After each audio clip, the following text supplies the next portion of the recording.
They cannot have effort to come.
Good evening, everybody. Are we on? Are we starting?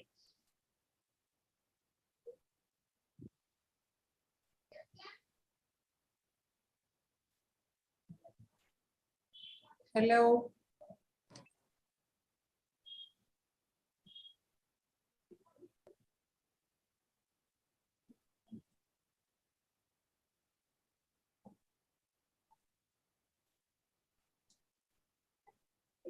Hello.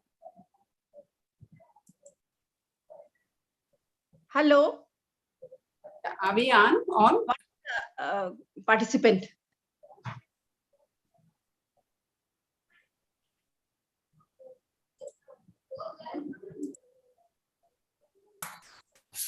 Hello, madam. Hello. Yeah, you can start now. I think it is already 4. Yeah, that's what I'm thinking. Where is everybody? Who is starting this thing? Who is in charge? I know. I don't know. Freeman. You have to ask Freeman. Yes, ma'am. Yeah, Freeman, tell what to do. Okay, shall we start or?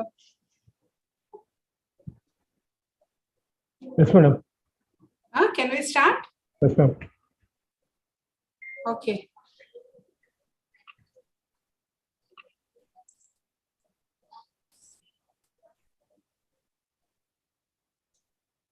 So good evening, everyone. I'm Dr. Krishna Kumari, and I would be covering the first two topics for today.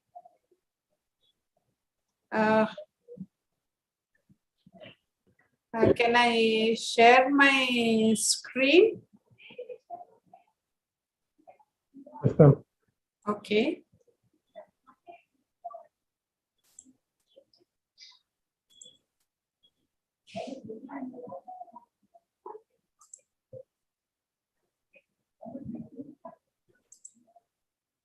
Yeah. Is my screen visible? Yes, madam. Yes. Am I audible? Yes, yes, madam. Great. So I'm going ahead with I'm starting the respectful abortion care session today. A very good evening to all of you. And we all understand that there have been new laws, amended laws for the MTP Act from September 2021. And we as practicing obstetricians and gynecologists, it's very, very important that we get updated about what the new our government says about the new and the amended laws. So it's very important that we go through these sessions, and we also have a pre and post test which have to be taken up for by the participants. And with this introduction, I would like to start the first module, which speaks about the new laws, what are they, and what are the changes that have happened in these particular rules. So any participant, if you have any queries, please put your queries in the chat box. So once the session is over, if the queries were not answered before, we would definitely make it, we'll try to answer all of them as soon as the session is over. So please put the queries in the chat box. So we are going to look at the new laws and what are the changes that have happened. We all know that the unsafe abortions in our country, they lead to a high percentage of mortality, morbidity, and hamper women and girls' participation fully. And 8% of maternal deaths in our country are due to abortions, and it's the third leading cause of maternal mortality. And with the SDG goals coming up, it is very important that we have to address this issue and try to minimize this, because this is something which can be reasonably managed within our, and it's under our purview. So usually 2 out of the 3 of the abortions which are performed are deemed unsafe, either by the technique, the method, the place, or the person. Anything can be considered, can make it unsafe. And most of these, we all know that the adolescents and the young adults constitute a major chunk. Almost 50% of these pregnancy-related deaths are seen in this particular age group, which is a major loss to the country. So when do we call an abortion safe? There are two main prongs to it. One is doing it by the correct method, and by get it done by a correct trained person. When both these prongs are met, both our criteria are satisfied, we call it as safe. None of them are present, it is unsafe. And either one of them is present, then we call it as less safe. And of course, we all know that the green is the best. That means the correct technique and the correct person at the correct place is the best way to go ahead when an abortion has to be done. So, what does the law say, which was amended in September 2021? The most important features of this Amendment Act are in the previous act. There was the ruling was that up to 12 weeks, it is enough for one provider to do the MTP, whereas between 12 to 20 weeks, it needed the opinion of two providers for the MTP to be done. Whereas in the 2021 amendment, what they say is that requirement for opinion of one registered medical practitioner, we would call them RMP, but who is an RMP, we would be discussing in the further slides. So we just need the opinion of one RMP up to 20 weeks of gestation. And two RMPs opinion is required for between 20 to 24 weeks of gestation. So that's again a very important change that has happened. So instead of 12 weeks, this has been extended to 20 weeks. And between 12 to, what was between 12 to 20 weeks as opinion of two people has now been extended to between 20 to 24 weeks. The whole purpose of this is that the smaller centers like PHCs, where are made more accessible by this law, and they are made service providers for those people who stay in the nearby areas. Rather than going to untrained people or taking over-the-counter medications, they would go to a facility where it is officially registered and done by an official person. So more number of people gain access by making this particular change. That was the purpose of making this change. Then they've also made another changes in the vulnerable group of women. When we are talking about vulnerable group of women, what is said that previously it was MTP is permissible after the 20 weeks of gestation only when it is needed to save the life of the pregnant women. Whereas now they have increased this limit from 20 to 24 weeks. And they have brought special groups, which they called as special or vulnerable categories under this umbrella. And who constitute the vulnerable category or the special category? Again, there is a slide further which would be describing it. And not only that, the other major change that has come about is an gestational age limit for birth defects not compatible with life has been again enhanced. But of course, you need the consensus of the medical board. And we will be talking later on what constitutes a medical board. So the purpose of this is that there is an increased access for vulnerable women to have safe and legal abortion services as under the rule, as well as for most importantly, they are looking at those women where they have been victims of violence, minors, among others. So for birth defects and congenital anomalies, I already told you in the previous slide that as previously it was only permitted up to 20 weeks, but now the upper gestation limit does not apply for any pregnancy where there is a substantial fetal abnormality and which has to be again diagnosed by a medical board. So the legal limit for termination of pregnancies with substantial fetal anomalies diagnosed later has now has a place where they can still seek for a abortion care. So, for example, some of these like renal anomalies, some of the anomalies, cardio 2D echo, which is done much later, or even sometimes with TIFA patients go up to after 20 weeks, where we are in a dilemma. It is this has been enhanced to the upper limit has gone as far as the approval of the medical board has been taken. So the another important changes regarding the marital status. Previously, the failure of contraception, that clause known as the failure of contraception, was applicable only for married woman or her husband. Whereas now there is nothing like a marriage coming into the discussion. So what happens is the condition of failure of contraception has been extended for any woman or her partner. So safe and legal abortion for any woman extended to these growing to be inclusive of these women, irrespective of a marital status, especially so since the age of marriage there is now going to there is going to be a change in the legal age of marriage. This particular ruling would make an important impact, where women can access safe abortion irrespective of a marital status. Then there is another important clause about strengthening privacy. So even in the previous ruling, as per the regulation 2003, information was not supposed to be disclosed except under authority of law.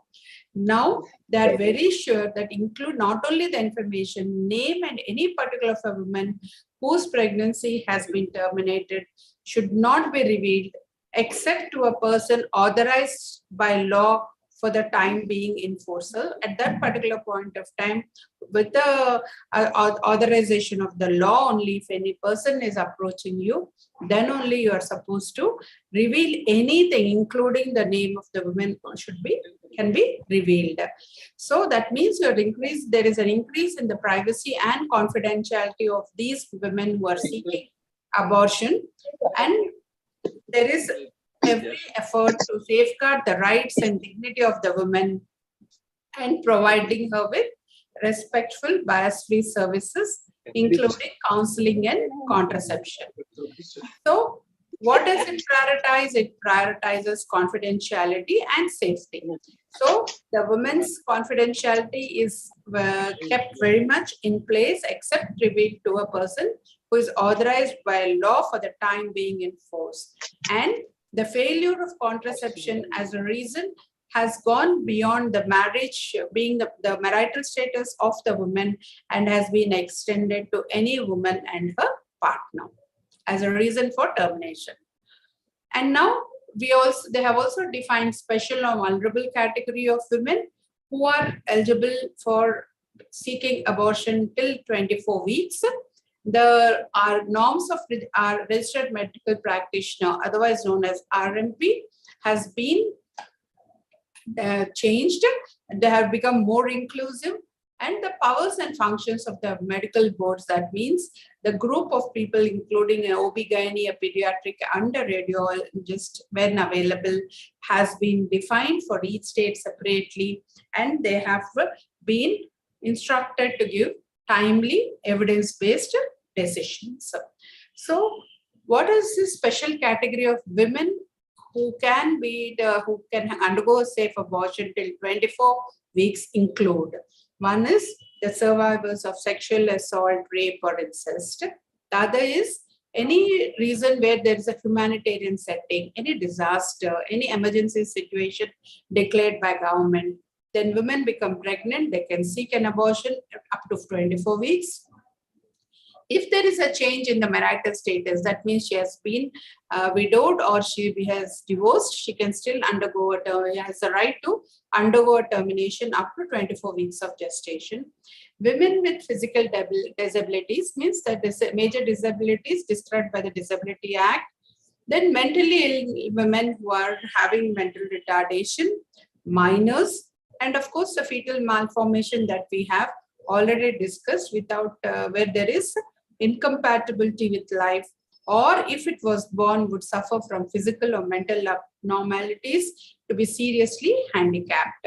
So these are all the categories. 7 categories were included under the special category of women who can be eligible for MTP up to 24 weeks of gestation. Then who is an RMP? As per the previous law, they would have done 25 cases of assisted 25 cases of MTP, of which at least 5 were done independently by the person in a hospital which has been identified for training purposes, or a medical practitioner who has completed 6 months of house surgery, or has a postgraduate degree or diploma in OBGYN, or who has an experience of 1 year in the practice of OBGYN. So these were all coming under the norms of RMP as per the previous act. So now, as per the amendment, the amended rules, they have included an additional category. Especially this additional category is important. It has been included for those group of women who seek abortion by medical methods up to 9 weeks of gestation. And this can be done by any person who has been in the practice of OBGYN in any hospital for 3 months, or if they have been trained with performance of 10 cases of MTP by MMA under supervision in a proper hospital by a proper trained person, or training institute approved for this purpose by the government. So these people are allowed to do termination of pregnancy by the medical methods if they have 3 months experience or have trained with the performance of 10 cases of MTP by medical methods up to 9 weeks of gestational age. That has been the extended norm for RMPs.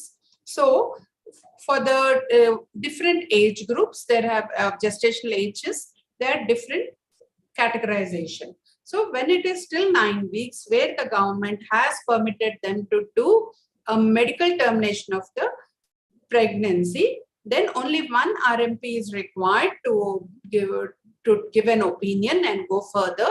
And who is that person? This person can have had 3 months of experience in any hospital, or has done 10 cases of MTP by MMA, that is medical methods, under supervision of an RMP. Or he has all the previous categories, like was assisted RMP in the performance of 25 cases of MTP, at least 5 have been done independently, or who has a postgraduate degree, or has done 6 months of house surgery, or 1 year in the practice of OBGYN, there has been experience of 1 year. So all these 5 categories can do a medical termination of pregnancy up to 9 weeks of gestational age. So between 9 to 12 weeks, beyond 9, that's up to 12 weeks, they have dropped the first category. And still here, one RMP is enough to give an opinion and go further. And who is going to do that? Except for that first category where they said 3 months or 10 cases, all the previous people, that is an assisted, who has assisted an RMP in the performance of 25 cases, or has done 5 independently, or who is a postgraduate, or who has done 6 months of house surgeons in OBGYN, or who has 1 year of experience in OBGYN department. All these 4, the original categories, any of them can do up to 12 weeks of gestation. Then when coming to the between 12 to 20 weeks, this is a major change that has come here is only the opinion of one RMP is still required even up to 20 weeks of gestation. So here they have again dropped the first category and now included only those who have a postgraduate diploma or degree, or 6 months of house surgeons in OBGYN, or 1 year in the practice of experience in the practice of OBGYN. Only these people are permitted to do between 12 to 20 weeks of gestation. So after 20 weeks, till 24 weeks, they have extended the limit, especially for the vulnerable categories. So And for these people, it is either a postgraduate degree or diploma in obstetrics and gynecology, 6 months of outsurgency in OBGYN, or 1 year in the practice of OBGYN. The same 3 categories I can still do between 20 to 24 weeks. But what has changed here is between 20 to 24 weeks, then it is 2 people who need to give an opinion. So 2 people can have to give an opinion and then go further in going ahead with this particular termination between 20 to 24 weeks. So 2 such RMPs are required. Whereas when it comes to beyond 24 weeks, only those who are eligible are those who have done a postgraduate degree or diploma in OBGYN or have an experience of 1 year in the practice of OBGYN. So the 6 months category is removed. But here, it is very important that the opinion of medical board is required. So anytime after 24 weeks, you have to take the patient has to go apply to the medical board and take their opinion. And for the procedure, whenever it is advised by the medical board, you can do it along with all safety precautions with the proper counseling at an approved place. So this can be done beyond 24 weeks only with the approval of the medical board. And who constitutes the medical board? Like I already told you, a gynecologist, a pediatrician, a radiologist, or a sonologist. And what does a medical board, what is the power of the medical board? They can allow or deny termination of pregnancy beyond 24 weeks of gestation period only after due consideration, and then they look at the procedure. Would it be safe for the woman, or it is going to harm her?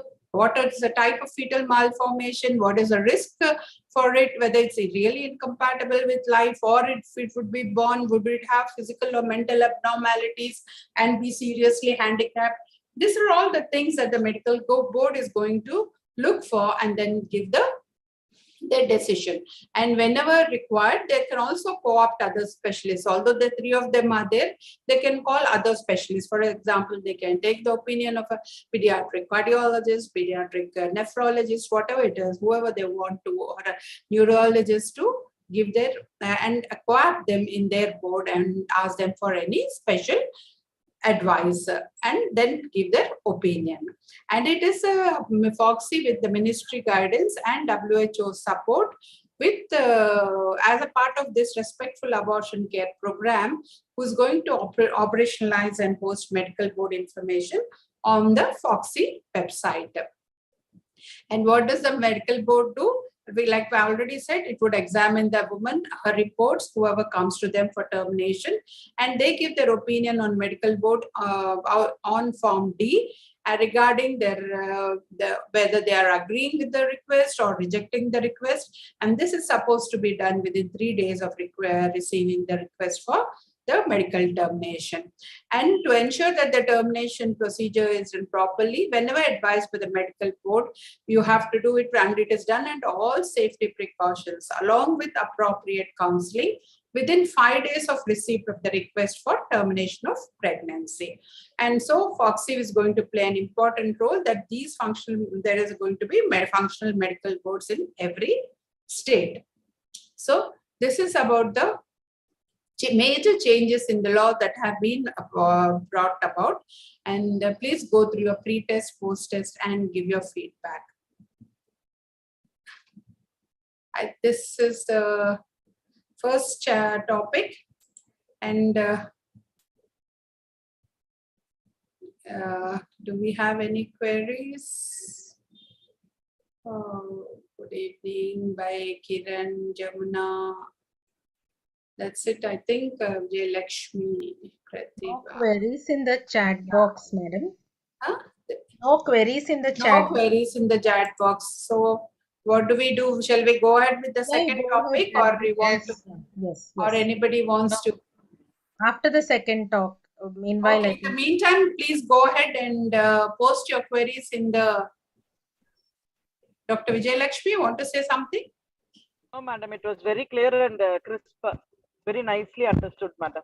Oh, thank you. Thank you. Thank you for joining, ma'am, Vijay Lakshmi. Thank you so much. Anybody, any queries, please post them in the chat box. I'm going ahead with the somebody is asking if medical board will be formed at state or district level. It would be at the state level.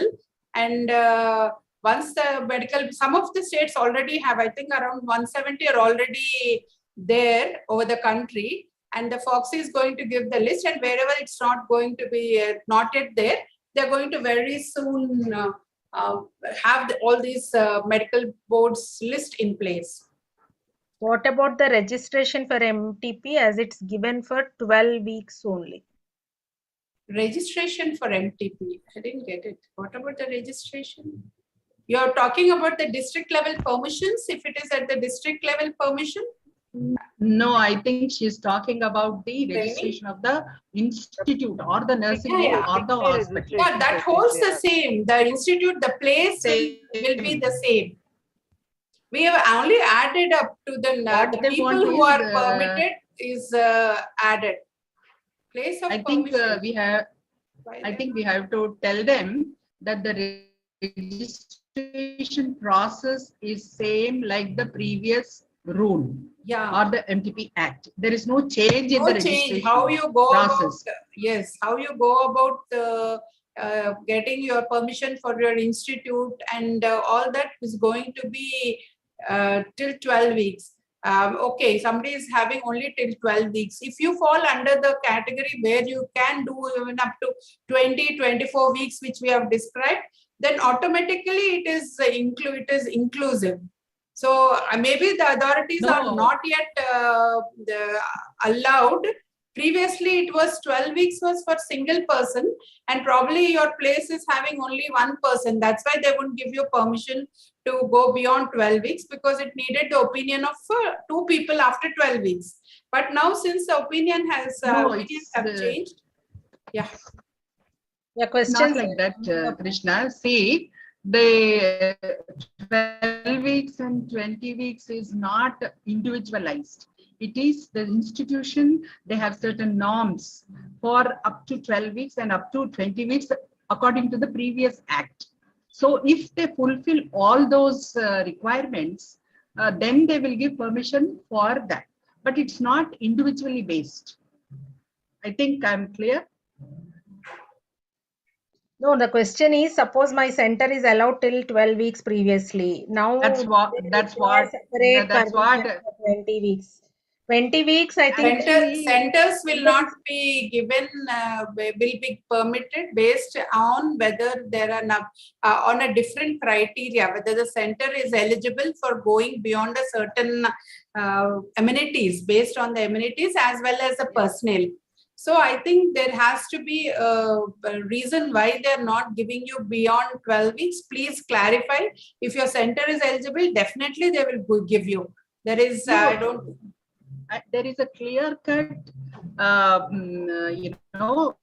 the requirements in the MTP Act, very clear and very simple, that certain things should be there up to 12 weeks. And if you are doing beyond 12 weeks, and other things are there, like up to 12 weeks, you don't need a boils, but after 12 weeks, then you need a boil and a operation theater. So these things have to be fulfilled. Then they give the permission. Yes, that's what I'm saying, that once they need to look into why they were not permitted beyond 12 weeks and then see if those have been rectified. And do we have to fill up any form, or a written consent is sufficient? No, there are forms. You have to fill up the forms, keep them confidential, and they will. We are going to talk about the forms later. So I will. Another question about fetus has a shorter lower limb and nothing else. On ultrasound, fetus is 18 weeks. Patient wants termination, so can we go ahead? This you have to. 18 weeks is patients. That is nothing to do with this thing. If you think it's important and you are agreeing with the patient and you would like to go ahead, then 18 weeks the rules haven't changed. No, only short limb, single short is there. It's a non-lethal. Yeah. Yes. It doesn't fall under the category of reason for termination. So it doesn't come under the causes for, we have the 4 criteria. Only the contraception failure has been extended. And all the other laws are the same. Only when we are talking about contraceptive failure as a reason, only that has been inclusive of marital or non-marital status. Both are equally included now. Other than that, the other laws haven't changed. 24 weeks should they send to government setup? That is another question. No, and nowadays we don't have to. If you're falling within the purview of the law, definitely no, you don't have to. But if if the place, the person, all of these criteria are met, you need not.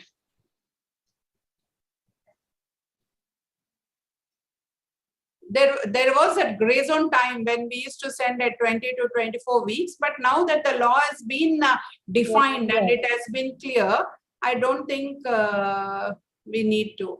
The website wherein the guidelines are there, actually, it's these modules are given to the, but is the MTP Gazette in the new law amendments are in the public purview, no, Jamuna madam? Like it has been gazetted. It has been gazetted. No.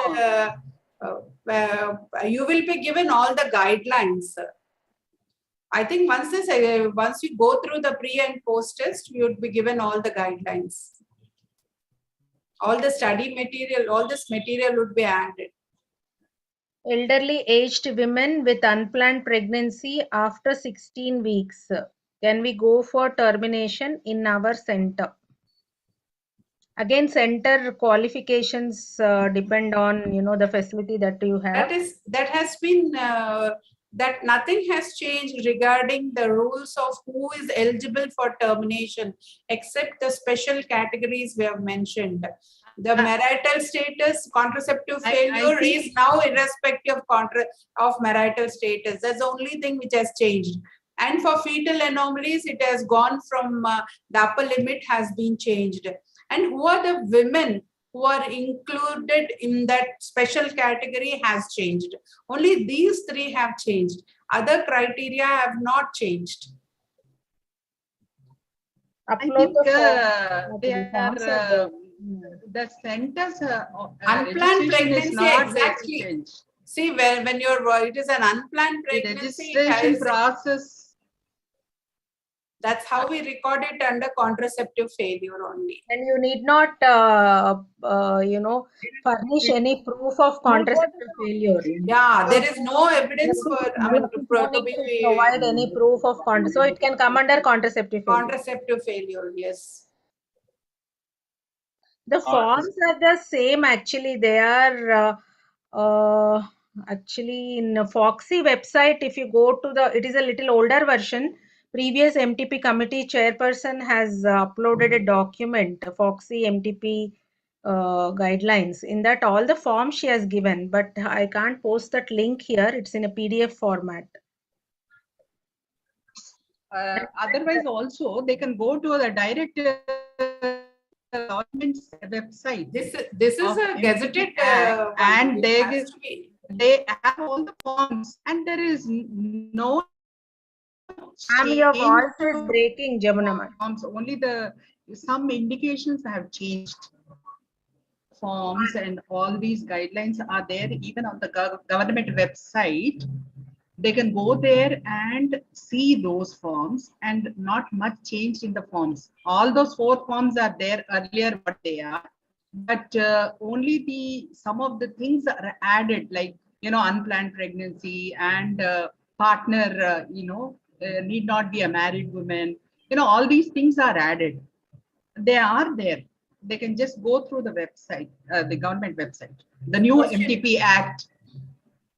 The question is on regarding minors MTP. Minors MTP, again, the gestational age to which it can be done has been extended under the vulnerable or special group. But then whether it is the permission of the person, of the people who are there with the minors, that is again, I think it is going to come in the one of the talk. Who should give the permission for a minor to undergo MTP? That is the only thing which has changed, and that would be coming up in the one of the talks later. But other than that, minus MTP, yes, you have to, the gestational upper limit has increased under that special category to 24 weeks. As far as the talk which I have done till now, that is the only thing that has changed. Okay, shall we go ahead with the next talk? Yes, ma'am.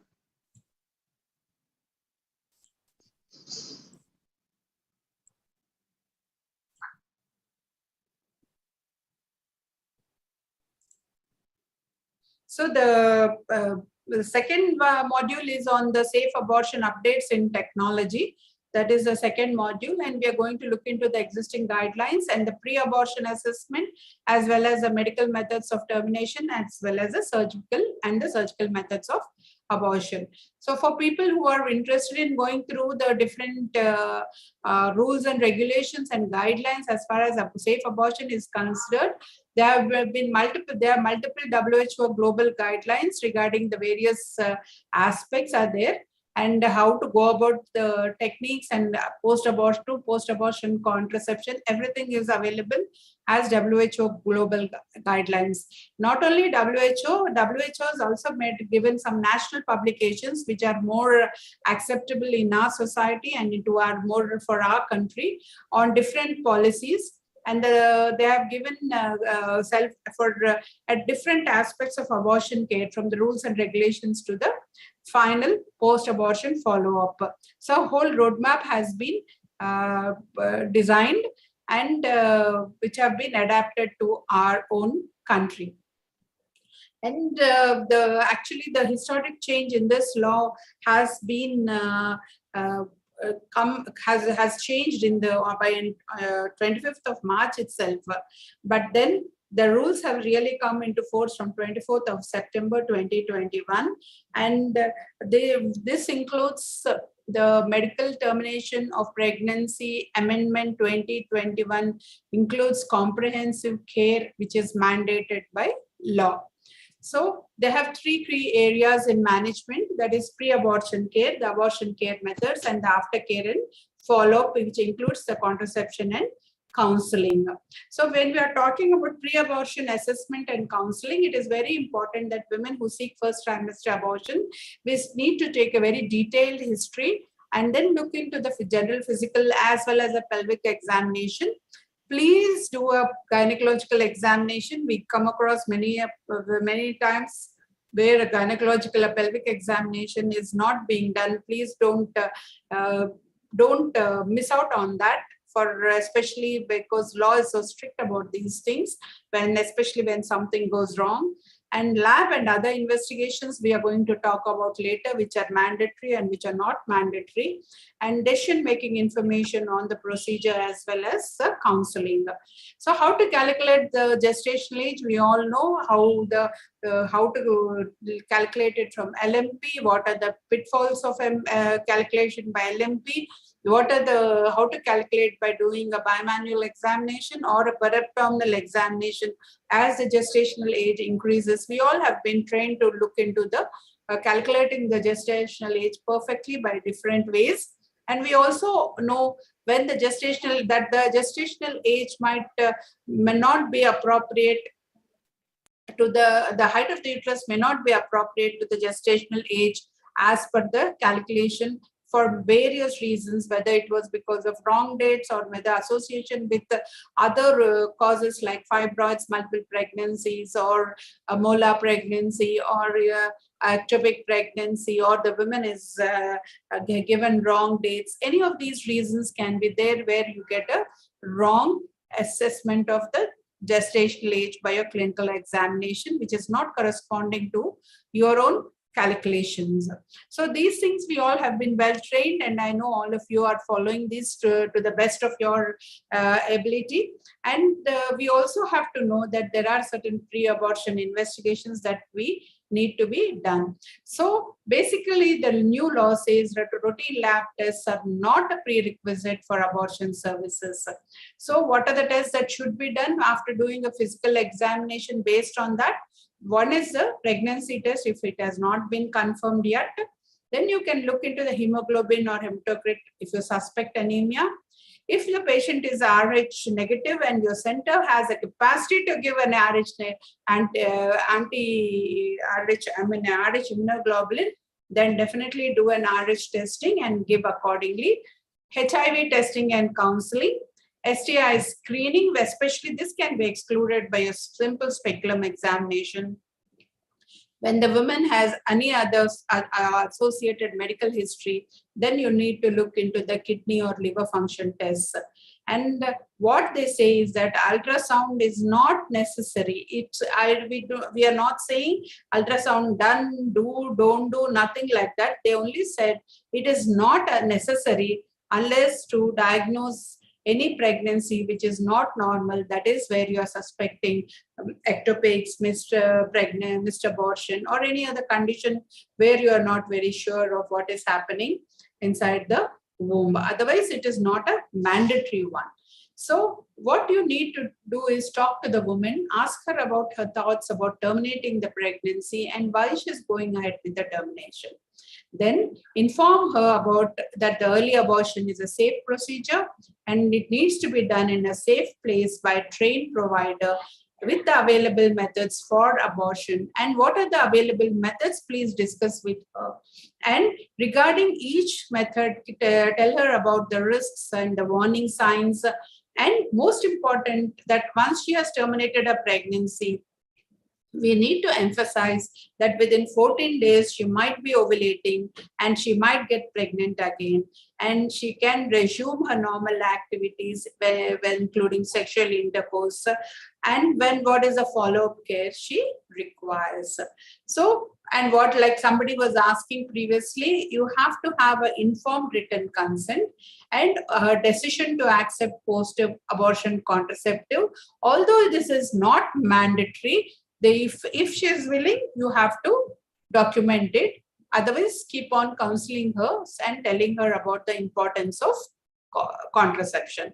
So if it is less than 12 weeks globally, remember this is a global recommendation, not a national recommendation.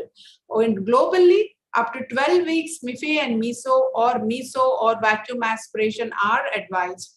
And after 12 weeks, MIFI and meso and DNE are advised.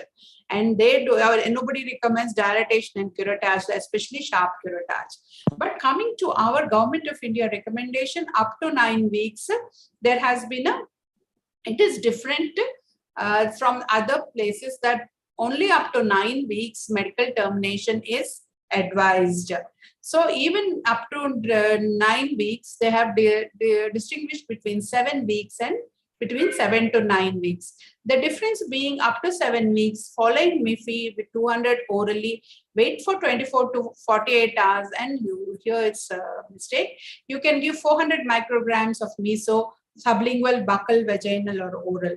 Whereas between 7 to 9 weeks, 200 milligrams of MIFI followed by 800 micrograms of meso, whether it's sublingual, buccal, or vaginal. So basically, there are medical methods as well as surgical methods for termination of the first trimester. Remember, we are talking only about the first trimester. And we all know mifepristone is an antiprogestin which inhibits action of progesterone, interferes with continuation of pregnancy, and initial oral dose of MIFI is followed by meso, which is a prostaglandin E1 analog, and that causes softening of the cervix, the contractions of the uterus, and expulsion of the products of conception. So on day 1, you give mifepristone 200 milligrams orally, and if she's Rh negative, same time you give anti-D 50 micrograms.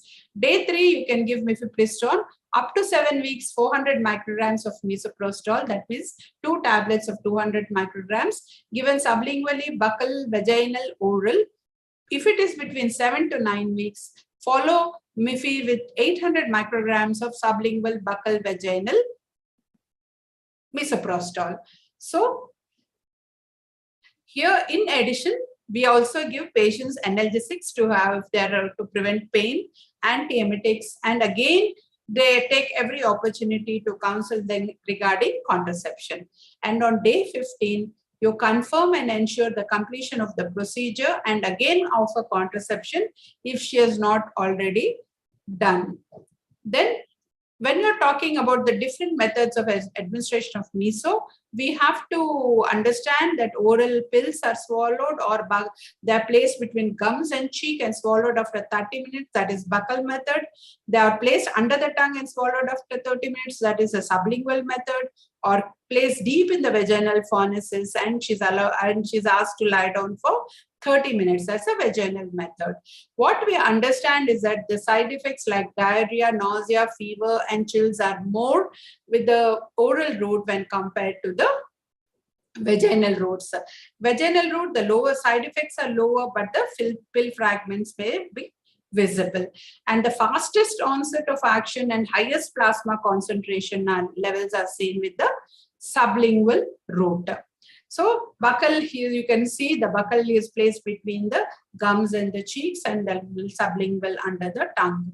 So the dosages were, like we said, less than 12 weeks, 200 milligrams orally meso 800. And if it is only meso, this is for not for less than 12 weeks, is a global recommendation, not the GOI recommendation. Here, when they give only meso also sometimes. They don't give mifi, they just give meso, and then they also give 800 micrograms stat of meso. So normally we see vaginal bleeding for 2 weeks after medical abortion, but you can have to tell the patient very rarely. It can persist even up to 45 days.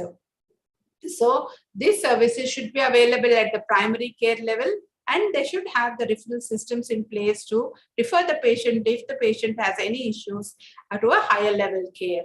And then higher additional services also should be at the same time looked for, that is counseling and testing for STIs, abuse support services, psychological or social services, other specialist strength or medical services, giving her iron tablets if she's anemic, any necessary pain medications, emotional support if she requires. All this should be taken care of. And follow-up, routine follow-up is not necessary. Whenever you're giving an you're doing an uncomplicated abortion using mifi and meso, usually a follow-up visit 7 to 14 days is offered, and where that is an opportunity to look at a contraceptive need, as well as give her emotional support, any other medical concerns you can address. But it is very important that when only misoprostol protocol is used, which we don't do in our country much, I don't know if anybody is following this, only misoprostol protocol, then a routine follow-up visit is mandatory, because the chances of abortion may be a little lesser. So if you're giving only misoprostol, please look at the follow-up. So in the follow-up, you have to assess the woman's recovery, ask for any signs or symptoms of ongoing pregnancy, review any available records and referral documents, ask about any symptoms experienced since the procedure, do a focused physical examination if there is any complaint.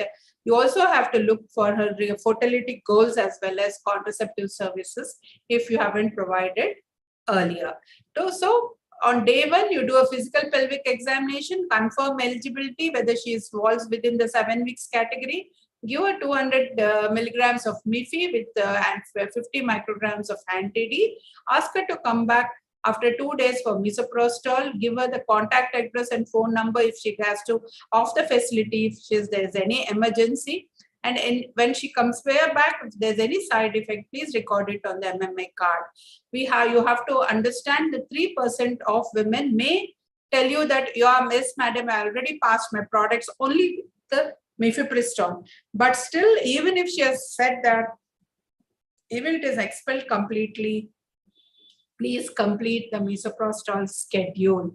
That is again very, very important. And day 3, you have to give misoprostol 400 micrograms and then observe for 4 hours. You can give her ibuprofen for pain relief and then talk to her about condoms or any other hormonal methods as contraception. Then tell her that she's may have bleeding for 8 to 13 days. That she might have nausea, vomiting, diarrhea, headache, fever, dizziness. And she has to report if there is excessive bleeding, pain, abdomen, or fever. And within 24 hours after inserting misoprostol, If there is no bleeding, you have to give additional dose of misoprostol. And usually 75% of women usually abort within 4 to 6 hours after misoprostol administration. So then she comes back to you on the 15th day, do a pelvic examination to be sure that it has been a complete abortion. Then give her contraceptive advice like hormonal methods, condoms, IUCD, or sterilization in the next cycle. Then tell her that she's likely to ovulate within the next immediately, because 2 weeks after an abortion, she can ovulate. And if there are no periods within 6 weeks, she's supposed to come back to you to be sure that the abortion has been completed. And if you are still in doubt about the completion of the procedure, do a check ultrasound.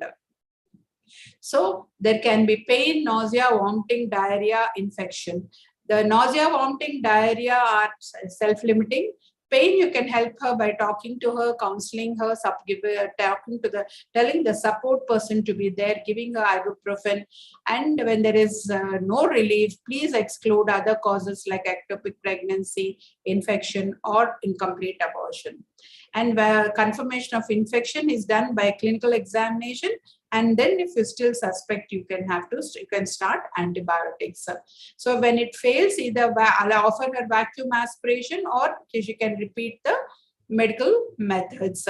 So if you just observe if the bleeding is heavy, and if the bleeding resolves and the uterus is of normal size, it means that the abortion is complete. If otherwise, if you can repeat the misoprostol, or you can offer her surgical method of evacuation. Especially if the heavy bleeding continues, it is better to go ahead with the surgical method. Otherwise, if it is very minimal, observe, or if it is more, do a repeat one. So whenever a woman is presenting to you with excessive bleeding, more than a menstrual cycle, that means she's soaking 2 pads in 1 hour for 2 consecutive hours. Then observe her routinely, keep a watch on her vitals. And if they're normal, after 4 hours, she can go home. If the bleeding is not decreasing, watch for her vital signs, see if there are any products of conception in the cervical canal, and see if you can do a digital evacuation. If the woman is stable and bleeding reduces, observe and monitor and look for vital signs and bleeding per vaginum for 1 hour. But if the bleeding continues, you can do a USG. If there is minimal residual bits, you can still wait and watch. If there is continuation of pregnancy, do a vacuum aspiration. If there are retained bits of conception and the woman is stable, you can try with meso, or if it is not stable, go ahead and clean it up with a vacuum aspiration.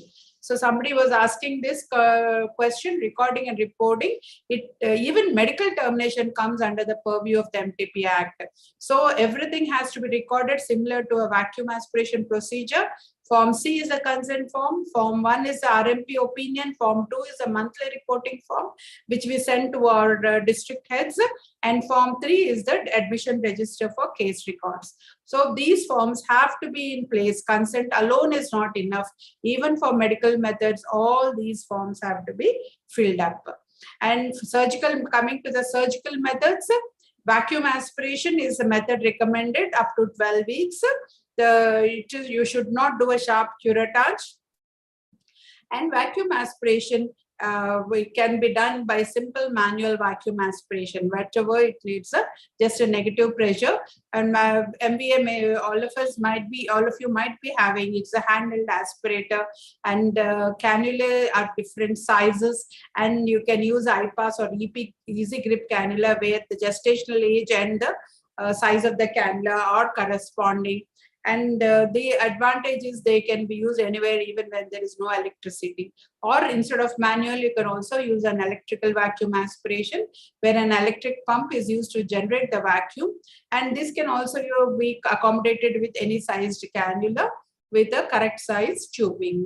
So cervical priming may have to be done, especially where the cervix is very firm and you want to make it soft and dilatable, so that you can use oral mifepristone 200 24 to 48 hours prior, misoprostol 400 micrograms sublingually 2 to 3 hours prior.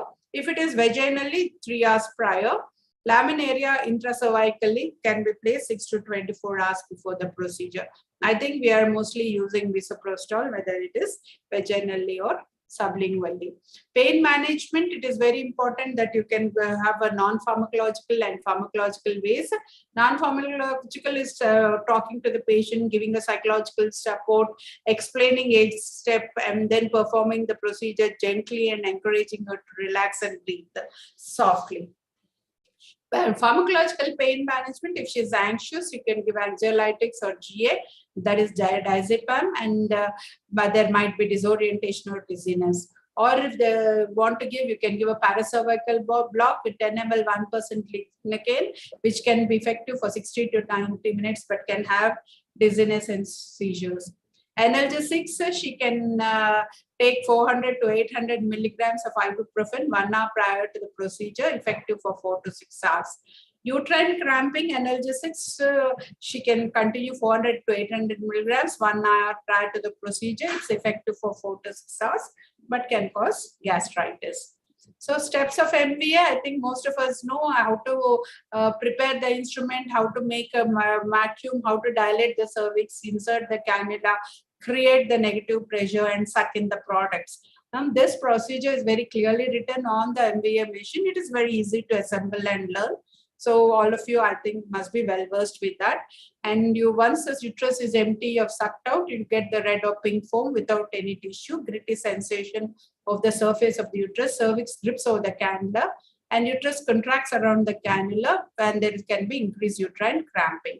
Once it is done, you inspect the tissues, and then you do any concurrent procedures like sterilization or IUCD if you're going ahead, and then soak the instruments in chlorine, which can remove the tissue and body fluids. Post-procedure, monitor for any complications and provide management as needed. She can leave the facility whenever she's stable and meets the criteria of discharge. And you should be sure that the woman has all necessary information and medications prior to her leaving. And document all outcomes of the treatment, including any adverse events in the facility register and client's record card. Aftercare, she have to take care of the abortion complications like incomplete abortion, infection, bleeding, ongoing pregnancy, contraceptive information, counseling methods, any other sexual and reproductive health needs that may require follow-up. So not necessary to do a routine follow-up, is not mandatory unless it is a meso alone regimen as per the new recommendation.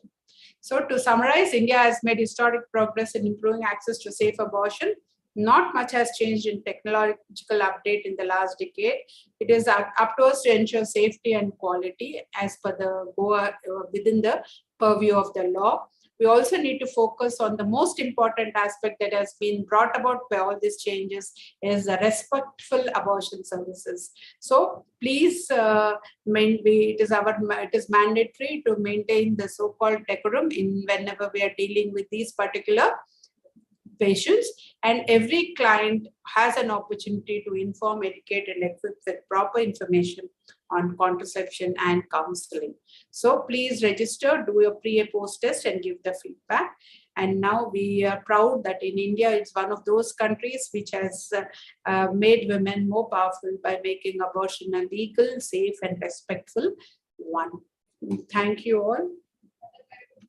I think this is closing. With this, I'm ending the second module. Any other newer queries that I need to be addressed, I would like to do before I finish. Let me go. Where are we? There are some queries. There are Yes, some. you look at the chat box. That's what I'm doing. I think Kiran has put this Foxy the website where you can get the forms. And guidelines. Availability of MIFI and MISO is a very big issue all over India. Is it so? I didn't know that. I thought they are easily available over the counter. Also, people are in PHCs and all, they are being made available. Yeah. I think with this liberalization of law, it will become much easier for whoever a fear factor in the pharma. Why fear factor? The law has become more liberal, in fact. Why should there be unless they're giving OTC medication, there is no need for them to be fearful. I think it is very important that that's what I want to re-emphasize, that whatever we do, it should be within the purview of the law. That is very, very important. Document properly and then follow the rules and regulations. I think harassment by drug control law. I didn't know, because at least in Hyderabad. Ma'am, the only thing that be careful is I think there is method. We have to submit all the forms, register reports, see, like this query you are having regarding forms, I'm surprised, because this has been there. The forms have remained up the same from previously. There is nothing new additionally in that. It has become more confidential. The register also should be confidential, but we were keeping it under in a doubly sealed form in a special place given to the head of the hospital, and they're sealed and kept. These things have been and reported monthly to the head of the district. All these have been doing from the previous times. So please look into how you are going about doing all this thing, and please, if anything has to be changed, please change it now. So and definitely you will be under the without any issues. PPIUCD, that I don't want to comment about the government supply. So that there are times and when they're available in excess, sometimes there might be difficulties that I think everybody in government services do fail. Analgesics are not prescribed. Yeah, but the recommendation is that you can prescribe ibuprofen if you think if the patient is going to have pain. So that is a recommendation given. So only if you can counsel your patients and talk to them and tell them and support them, that's fine. Otherwise, you can give ibuprofen. Is only pelvic exam sufficient to ensure? I think this ultrasound related history. Yeah, I got the point. It is the history which is very important. If the history is very suggestive that the abortion is complete, and your clinical findings are showing a closed cervix with very minimal bleeding, patient has passed the products of conception, uterus feels that it has regressed in size after 2 weeks, then I think it is very suggestive. They also gave you an option. If in doubt, you can go ahead with an ultrasound. It is not mandatory. The government is not mandatory, and it is not. If in doubt, you can go ahead and do an ultrasound. There is nothing saying don't do an ultrasound. It is not needed that you should do. That is the biggest difference. Like if you don't have an ultrasound and if you have this thing to go ahead with the medical abortion, don't deny that service because you don't have an ultrasound. I think the whole meaning of it is that. Yeah, exactly. That's what everybody, that's what, isn't ultrasound necessary before termination is again the same thing. It depends upon the ultrasound machine. If you have and you are suspecting an ectopic pregnancy, definitely, or even a missed abortion, you are supposed to go ahead and do an ultrasound. So it is all your clinical acumen which makes you determine if you can go ahead without an ultrasound or you need to do an ultrasound. But the only message that we wanted to give and the law says is that it is not mandatory to do an ultrasound if you think everything is falling into for every medical abortion. Yeah. For every medical abortion. So, for example, if it is just patient has comes to us with 3 days of missing a pregnancy, her missing a period, then what information will we get by doing an ultrasound? We can't. There's no need for us to ask her to wait for another few days and get an ultrasound and come. MVA, that is the whole purpose of doing an MVA. How we got into doing MVA is when we could not even confirm the pregnancy, we could still use the menstrual regulator. So that was how the MVA machine came into popularity. So electrical suction pressure requirements and all, that is, I think, beyond the purview of today's lecture. That is a separate lecture by itself. And any guidelines to manage incomplete abortion, you have told. Two options, misoprostol or you have to do vacuum aspiration based on the clinical. Pre-test questions were there. I think Ajay should answer that. Yes, there should be pre-test questions, and then you will do a post-test also. I already replied that in the chat box. Okay, good. Ajay Can sir, we not do USG after 1 week? They give additional dose. You can. If you are suspecting incomplete abortion, please you can do, and you can repeat the misoprostol. It is linked with PCPNDT. Don't link anything. PCPNDT by itself is an independent law, and the rules for PCPNDT remain the same very strictly. We are not going to club both of them. And PCPNDT, please let us not talk about it at all, because we know it is such a sensitive area between us and the leaders. Use of prostaglandin F2 alpha for cervical dilatation. Oh, this is not, this is only to talk about the law amendments, not MTP changing. That has to be a separate session. Attenders consent. What is this? We have to keep MTP confidential. Patient needs surgical evacuation under GA. Are we okay to take attenders consent? So anything for that is from the anesthetist point of view. Whenever you're giving general anesthesia, yes, you need an attender. But we don't take the attender's consent. Why do we need the consent? We just need the presence of an attender. Why do we take attender's consent? Surgical procedure, if it is, maybe as a witness or for the procedure under GA.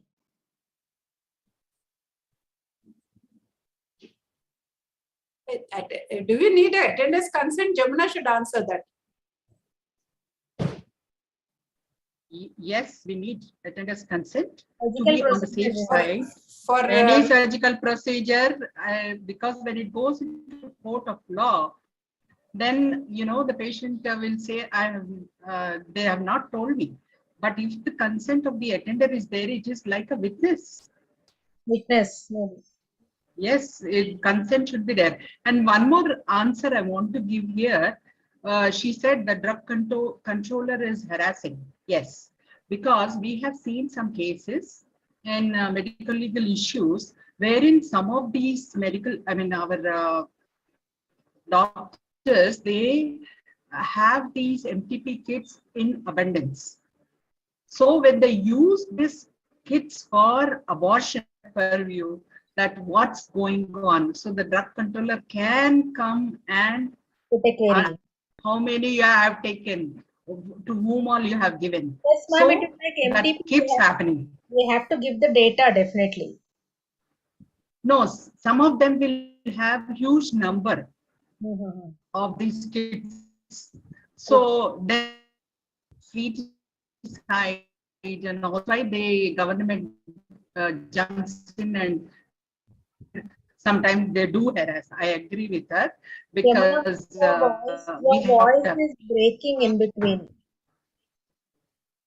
You try switching off the video. Harassed. Is this a fact that not all gynecologists can prescribe mifi for MMA and only few? Yes, because all gynecologists you have been trained, you have a degree diploma, you fall under that category where you can prescribe. But please be sure that you are, that's automatically once you are a degree or a diploma holder, you can practice medical termination. We get cases of ectopic after taking MTP pills. After taking MTP pills, I think.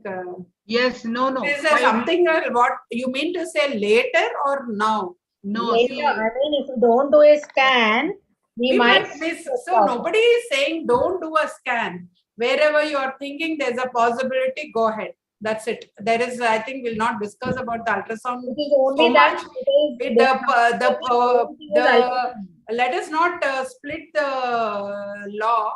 What they're saying is it is not mandatory. They said they're not, don't do it. They never said that. So we cannot say that. So let's leave it at that. And if you think as a trained person, as a senior person, as an experienced person, with all your knowledge, if you people think that you want to do it, go ahead. Nobody is stopping you from doing it. No, here the law is not saying don't do. It is the respectful abortion care is saying, not the law. Access. You have to make this difference. And see that respectful abortion care, that WHO is saying that it's mandatory. but the law is not saying it is not mandatory. There is a difference here. Even government MTP guidelines now say it is not mandatory. That word is there, but they're not saying that you don't do ultrasound. Yeah, let us not split hairs. It is not saying that don't do ultrasound. They mean we that have so many questions on this ultrasound. If you people think that it is necessary, again, I'm telling you, with all your experience, with all your knowledge, and with all your fear for a possibility of ectopics, if you think it is needed, please go ahead and do. Nobody is saying don't do it. Please understand that point. They want not to deny an abortion because you don't have an ultrasound. That is meant to be inclusive of those small centers like PHCs, where there may not be a where there may not be an ultrasound machine or a person to scan. That is why the whole purpose of this was made to make it accessible for more number of women, even in the most remotest of areas. That is why in a PHC, for a person who had worked for 3 months, has been given the chance of doing a medical termination of pregnancy, that person might be excused if they will not do an ultrasound, because that person will be under the purview of the law. What we can do is, I'll let Jamuna madam go ahead with her talk. There are 15 more queries. 15, 15 more messages are there. Maybe we can type it. If it is available OTC, it is not only about medical termination. Everything that has to be taken up by the government. These are not husband's consent. I already told partner. Any partner is fine. There is no. With the first, if you are missed on the first module, it is very important that you understand that the marital status is not a part of the law anymore.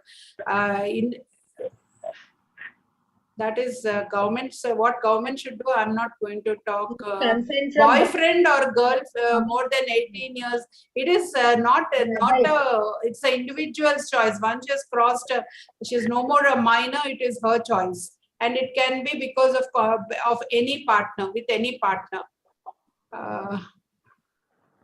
14 weeks. After 14 weeks, it does not come under female feticide. If it falls under the rules of the reasons why we are doing an MTP, the rules are the same before, the rules are the same now. If it is falling under that category, yes, the law has been more liberalized. It has not become more conservative. Please realize that. But all the laws have to be respected. The PCPNDT, then the POXO, everything has to be, we can't just because MTP is liberalized or the law is liberalized, it doesn't mean that POXO Act doesn't stay or PCPNDT doesn't apply. No, POXO Act is still there. Don't be under the impression that POXO is different. POXO, PCPNDT, termination of pregnancy, don't mix up all this. POXO law says the same. What you have to do with whenever there is a young person who has undergone violence, what to do is, if it is there with you, you have to follow the same rules. So also, as far as PCPNDT Act is concerned, follow the same rules. What is changed is only purely regarding the termination of pregnancy.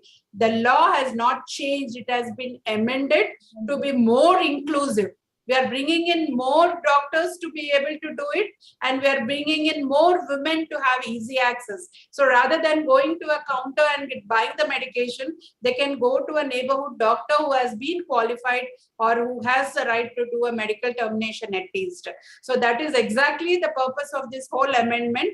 So it has not become narrower, it has become more broader. So whatever the other things, they still hold good. And I think we are, with this, I would close my session and hand over to, I think Jamuna is going to take the next session. Thank you all very much. Anything else? I'll leave it to Kiran to answer. Thank you so much, Krishna Kumari. You have been absolutely brilliant, not just in the presentation, but also patiently, religiously answering each and every question. Thank you so much. And the number of questions which have come in, I can make out the amount of attention that each one has been paying to this entire session, and clarifying everything that they need to kind of clarify. So in addition to everything that you have said related to the law being followed, has to be followed, better access has been given, more availability has been increased. And also an important thing is for us as service providers, this entire session is also building upon the stigma, which we sometimes knowingly or unknowingly as service providers have it in our mind, and that then plays on, and then there is a question about the service which has to be delivered to the woman concerned. So I think all of these things are being addressed in today's session. With that, we move on to the next presenter. Thank you so much, पापा का है ना plug खराब है, किसी को बुला के ठीक करा लो। एसी का प्लग खराब है। Personal issues. Okay, thank you all. Thank you. Bye, bye, everybody. I think Dr. Jamuna Madam will present the third important component, the second important component actually, the respectful part of it, the respectful abortion care, the SAVOR module from WHO. Yeah. Thank you, Kiran. Krishna, it has been a wonderful, and I think everybody has now lot of doubts, because always there is a little crossover, this POSCO and PCP and DT and FTP, all these are crossing over acts. So even as lawmakers, they also have some issues which they are not able to, change or how to go about it. I think coming years, they will do these things. So the most important part of this whole topic one second, Jamuna, if I can suggest, I think you should switch off your video. Your voice is breaking. If you will switch off your video, it will be more effective, I think. Yes. Okay. Thank you. Yeah, thank you. So, Sriman, please share my slides. I think earlier, already all of us, when unmarried girl comes to us for an MTP, we would have our way of expressing, why they have come, what they have done. These things we used to think. But I think after these modules, your outlook is changed, like how you should be non-judgmental and respectful to these women who come to us, and how we can help them. Even after postnatal also, immediately when they come with pregnancy, then all of us would pounce on that lady. Why you didn't take care of yourself? You are so careless and all those things. But I think this safe abortion values, evidence, rights, and respect. These are the things which will tell us how we can help this woman. Yeah, next slide, please. Sriman, next slide. Yes. So the aim of this module is respectful abortion care. And this is the definition which highlights how norms and stigma affect services, and how this WHO saves resources for a respectful abortion service, how they provide all these things. Next slide, please. So the momentum which has already been created, as you have seen, that law has changed, and this has to be disseminated and needs some association. So our Foxy is a very good support and a provider to disseminate this knowledge. And as we are the largest body, and as we all know, the gynecologist provider is the largest base for abortion care. Then this online training possible due to this COVID, respectful abortion care can reach to all the providers. Then medical management uptake has increased, as we have seen, because it is very safe and early and ensures no PCP and DT conflation. Then patient safety, respect, and quality, these are matters more than ever, and we all have a role to play in this. Next slide, please. Next slide. Yes, what is respectful abortion care? So this is adopted from respectful maternity care, which was recommended by WHO, and is taken as respectful abortion care, and it refers that care that maintains not only safety, dignity, confidentiality, but it also ensures the freedom from harm and mistreatment. See, this word is very important, and it also enables informed choice and continuous support during and after all types of services in abortion care. Next slide, please. Next slide. So what is respectful abortion care? Just in simpler terms, it means respectful care. So we as provider treat or treated with regardless of the race, ethnicity, gender, socio-economic status, or reproductive history, that is pregnancies, miscarriages, abortions. Now, whenever, if ever you feel that something isn't right, you have to speak up. And as health professionals, it is our duty, just you have to listen and support the woman. And in all these, communication is the key. And this we have to master. Next slide, please. So what are the norms and stigmas? Let's see. Next. So we have a video. Yes, play the Social video, norms please. are the unwritten rules of behavior that are considered acceptable in a group or society. Norms can change according to the environment, situation, and/or culture in which they are found. People's behavior may also change accordingly. What are some examples of social norms? In times of COVID 19, there are new social norms that are considered COVID 19 appropriate behaviors like wearing a mask, maintaining social distance, and to wash or sanitize our hands regularly. An example of a social norm that we must follow at all times is to not use profanity in conversation, especially formal or official conversations or when talking to patients, clients. Now let's look at some examples of social norms around gender. Girls wear pink, boys wear blue. This is a gender stereotype. Girls and boys can choose to wear whatever color they like. Color has no gender. Men should be working, strong, and not show emotion. Women should be caring and nurturing and stay at home. Men should work and make money. Women should take care of housework and children. There is no need for women to own or inherit property. Now let's look at a few examples of norms around sexual and reproductive health. Just as norms around gender are smaller aspects of some broader social norms, norms around sexual and reproductive health also trickle down from certain norms around gender. According to the WHO, good sexual and reproductive health implies that people are able to have a satisfying and safe sex life and that they have the capability to reproduce and the freedom to decide if, when, and how often to do so. A woman should be married before getting pregnant and having children.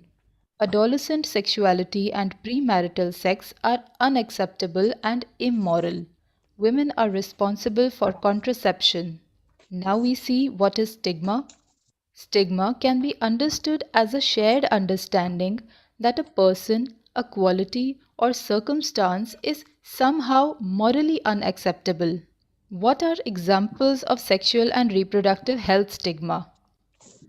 A shared understanding that sex before marriage is morally wrong and or socially unacceptable.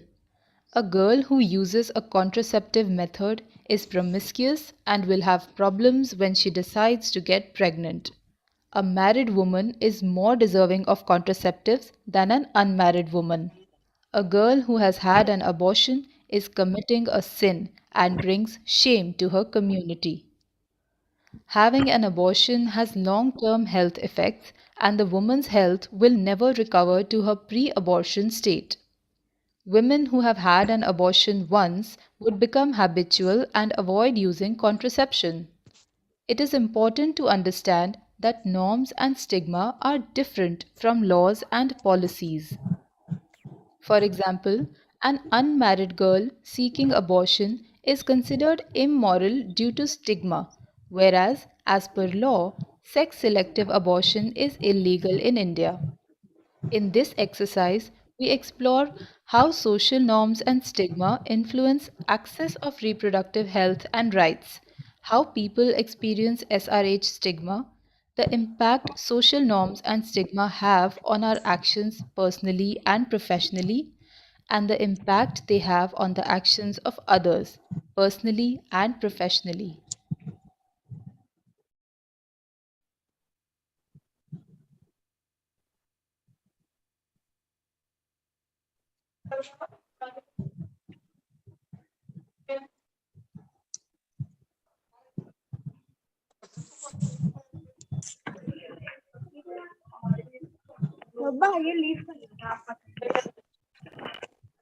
यहाँ भी leave मत कर फिर ना वो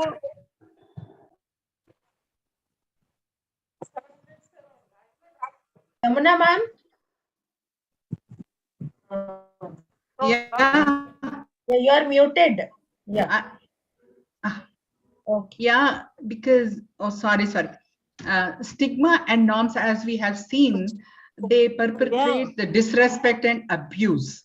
As we have seen that most of the time when a woman comes with, with pregnancy, then if the male partner doesn't want to use any contraceptive, we ourselves will say that, oh no, you should have taken care. Why, this disrespect, this sort of, talking, we have to stop. And we have seen that disrespect in the form of physical abuse, then verbal abuse, then sexual abuse. There is a stigma and discrimination, as we'll see this videos. And what are the rights of every woman? She should have a freedom from harm and ill treatment, and she should have a right to information, protection under laws like MTP and POSCO, and informed consent and refusal, and respect for choices and preferences. And apart from that, dignity and quality of care is her right. So the right to timely health care and to the highest attainable level of health, liberty, autonomy, self-determination, and freedom from coercion. I think these are the rights of every woman. Next slide, please. So what are these domains of respectful abortion care? So first is you're being free from harm and mistreatment. And privacy and confidentiality is really very, very important. And we have to preserve the dignity of the woman. And we have to respect the choices the woman makes, and the engagement with effective communication, the soft skills. I think this is very important in every aspect with every woman who walks into our clinics. And we should provide information, and seeking informed consent is very important. Then you have to ensure continuous access to the support. And apart from that, you enhance the quality of physical environment and resources, provide equitable abortion care, availability of competent and motivated providers is very, very important, and provision of contraception advice and commodity security. Sriman, mute the others. No, Sriman. Madam, I can't do, ma'am. I gave access to my madam. Preeti Prasad, please mute yourself. Please, Preeti Prasad.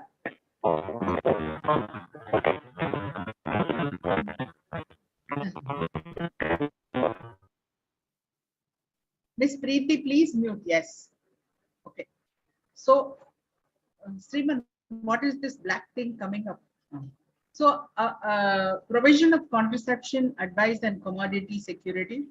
And continuity of care and counseling. This is also a very important part of our services. Next slide, please.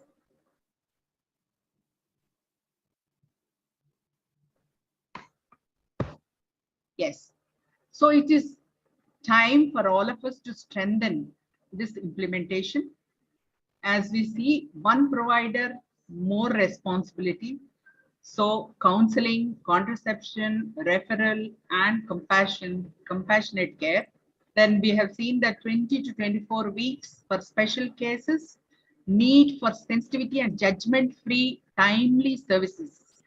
This is very important. It should be judgment-free, and you should be sensitive about that. Next slide, please. So this is another video. Preeti, please mute yourself, Preeti. Yes.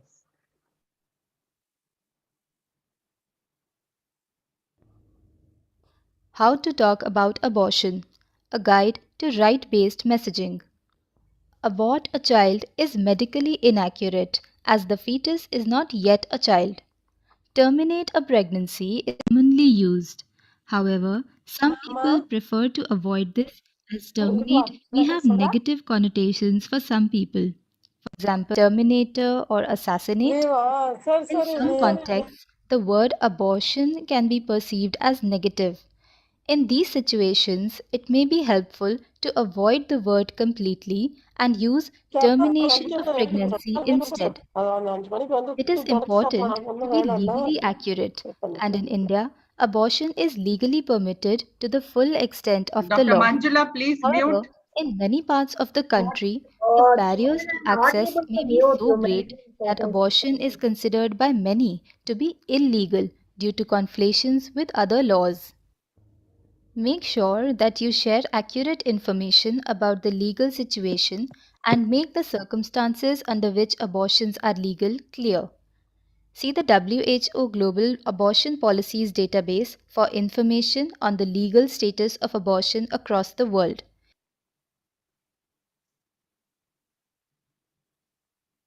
Let us look at some stigmatizing words and how to avoid them. Abortionist is a term used by those opposed to abortion. Healthcare provider is usually a more accurate term to use than abortion provider, as most of those providing abortion care also provide other health services. In India, they are also called RMPs or Registered Medical Practitioners. The preferred terms are medically accurate as the embryo or fetus is not a baby. When referring to the tissue examined following a surgical abortion, an appropriate term is products of conception. However, this term is only useful for materials focused on medical details of abortion, as it is not commonly used or understood outside of medical or scientific contexts. Conscientious or moral objector implies that those who do provide abortions are not conscientious individuals, which is incorrect. Refusal to services must be well founded. For example, sex selective abortion in India is illegal. This tends to suggest an act of wrongdoing, placing unwarranted blame on the woman and frames parenthood as punishment. The right to abortion should never be linked to how or why a woman becomes pregnant. Abortion is a woman's right and choice. Consider the classification of pregnancies into the categories unintended, unplanned, unwanted, or mistimed. The classification relies on a framework that assumes that pregnancy is, should be, or even can be a conscious decision. The complexity and possible ambivalence of pregnancy intention, as well as the dynamic nature of childbearing decisions before, during, and even after pregnancy, are not accommodated in these classifications. The suffix "side" denotes killing, which is not appropriate when describing abortion.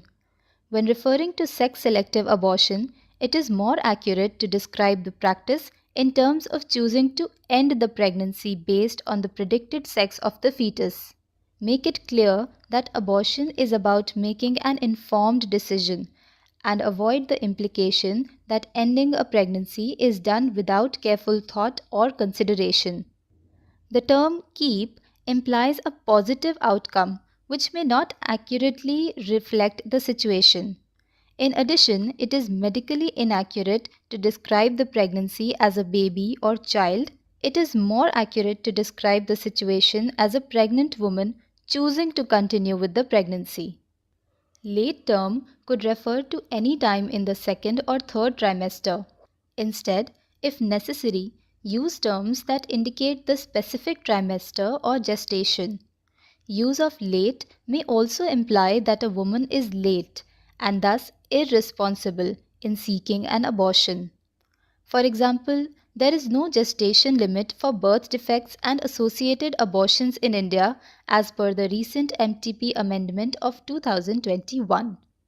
Use of mother, father, parent during a pregnancy is value laden and assigns roles that the man or woman may not accept. It also implies that the fetus is a child, which is not accurate. Also, under the MTP Amendment 2021, in India, any woman and her partner, married or unmarried, can seek abortion. Abortion is not contraception. Contraception is to prevent a pregnancy, whereas abortion is to terminate a pregnancy. People often seek abortion due to the occurrence of an unintended pregnancy or for health reasons, and there will always be a need for safe and legal abortion. All reproductive choices and care should be available and supported. People should be supported to prevent unintended pregnancies with access to contraception and accurate information. Pro-life implies that those who support legal abortion access are anti-life, which is inaccurate. Instead, use alternative terms to make it clear that you are referring to individuals opposed to anyone having an abortion. Where possible, our language should reflect the fact that we are service providers with a focus on providing rights-based quality healthcare and support. In order to dispel myths about organizations that provide abortion care, it might be useful to avoid business-related language. Multiple and repeat can have negative connotations, such as repeat offenders. Multiple and repeat also imply that each abortion experience for a woman is the same, whereas each abortion is surrounded by a unique set of circumstances. If safe, what is wrong with having multiple abortions? Because abortions happen under a wide range of cultural, legal, and medical circumstances, it is important to be careful about the terms that you use to avoid mixing up terms and creating confusion. Here are a few phrases to be aware of. Illegal abortions are those that do not comply with a country's legal framework but may be safe if performed by a trained provider or when a person has access to high quality medication, information, and support to safely undergo a medical abortion in a safe and licensed place. Remember, abortion is considered safe as per WHO guidelines when the 3 P's provider, place, and process are safe, trained, and certified. Unsafe abortions are performed by providers who are not registered or trained, or in situations where people are unable to safely undergo a medical abortion due to lack of access to high quality medication, information, or support. It is possible to have an unsafe legal abortion. Unwanted pregnancy is a pregnancy that a person decides they do not desire. Unplanned or unintended pregnancies refer to pregnancies that occur when a person is not trying to get pregnant. An unplanned or unintended pregnancy may be either a wanted or unwanted pregnancy. In India, abortion is legal, but sex selective abortion is illegal. Provider and place need to be safe, trained, and certified.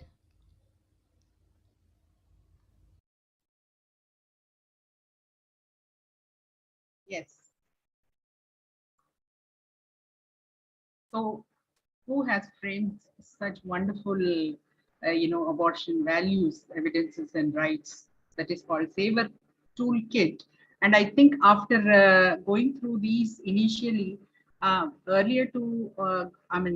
going through these modules, earlier even I used to get, judgmental about a woman who's coming in with pregnancy postnatally, or unmarried girl coming. And at least if they come once or twice, the same person, I used to be so judgmental. But after going through this, I think I have changed my mind, and I started having that respect for those women who are coming for abortion services. And I think this toolkit has changed my mind also. And I hope that Tripti, please. So my mind also has changed, and I hope that all the audiences here today present, I think will change their mind whenever they encounter a woman coming for abortion services. And I think this module has brought a lot of changes. Next slide, please.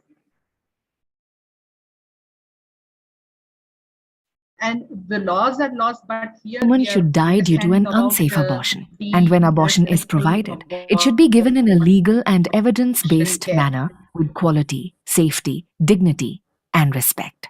WHO has a toolkit on safe abortion values, evidence, and rights, or WHO Seva, which is a module-based training for doctors, nurses, health providers, program managers, and really anyone to assess our values, address our biases, and learn together to transform our attitudes towards respectful abortion care for anyone who needs it.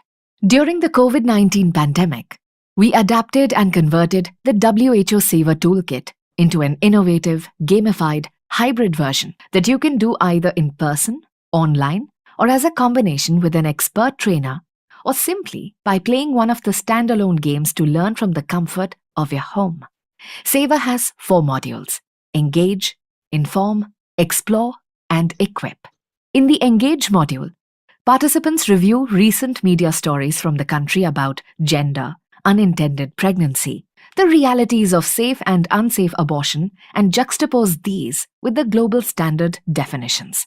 In the Inform module, participants share and discuss background information on SRHR, on safety of legal abortion, contraceptive prevalence, abortion incidence and safety, abortion law and safety, and achieving reproductive rights in the global and regional or local context. In the Explore module, participants will play various games and watch videos relating to gender, safe abortion, preventing unwanted pregnancy, explore social norms and values, and consider how these may be rooted in stigmatizing attitudes or contribute to stigma from a personal perspective. The Equip module is to promote knowledge of, interest in, and further use of WHO guidelines and tools, with a focus on guidelines and tools relevant to contraception, abortion, and post-abortion care, towards the many steps needed for achieving the Sustainable Development Goals, also known as SDGs, building resilient health systems for universal health coverage, or UHC, leaving no one behind. We must remember quality and dignity of care matter as much as saving lives. Saver is our small step towards SDGs, starting with ensuring safe abortion is provided with values, evidence, and rights or respect.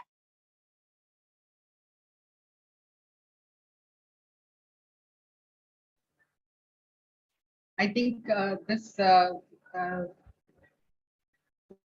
link should be taken, and I think should be watched by everyone, so that we will have a the knowledge about the Saver toolkit. Next slide, please. You can take a screenshot of this. So from 1970, we had the WHO said it is we have to provide, it was unsafe abortions, and in 2000 they said it should be safe abortions, and now in 2020 we come to that respectful abortion. So let's all recap the questions. Please put it in the chat box. Yeah, first question, please. So according to the World Health Organization, restricting access reduces the number of unsafe abortions. How many of you say true or false? Please put it in the chat box.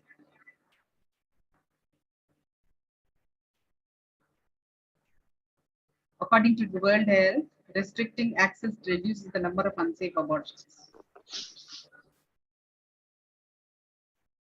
Yes. Yeah, next. Next slide. Yes, so it is false. Next slide, please. I think most of you have said false. You have been attending very well. So MTP Amendment 2021 requires a minor who is less than 18 years to obtain written consent from parents and guardians before she can undergo a termination of pregnancy. True or false?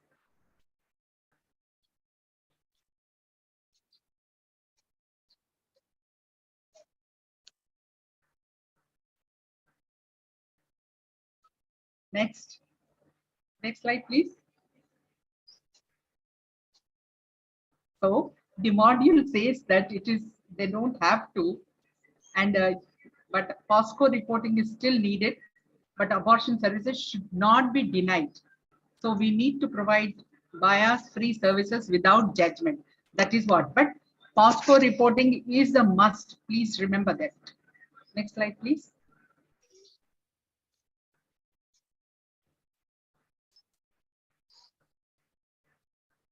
"30-year-old woman, recently widowed, wants to get an abortion at 22 weeks.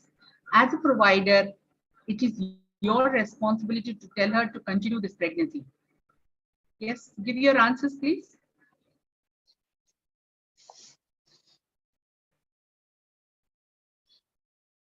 Yes.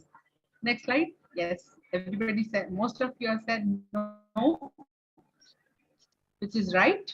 So we cannot ask her to continue. It is her choice, and she has to take the decision. Next slide, please.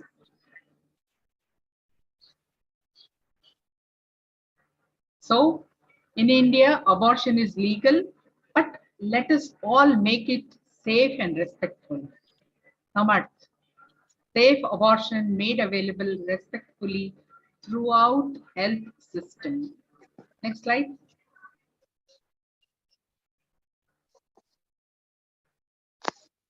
Yes.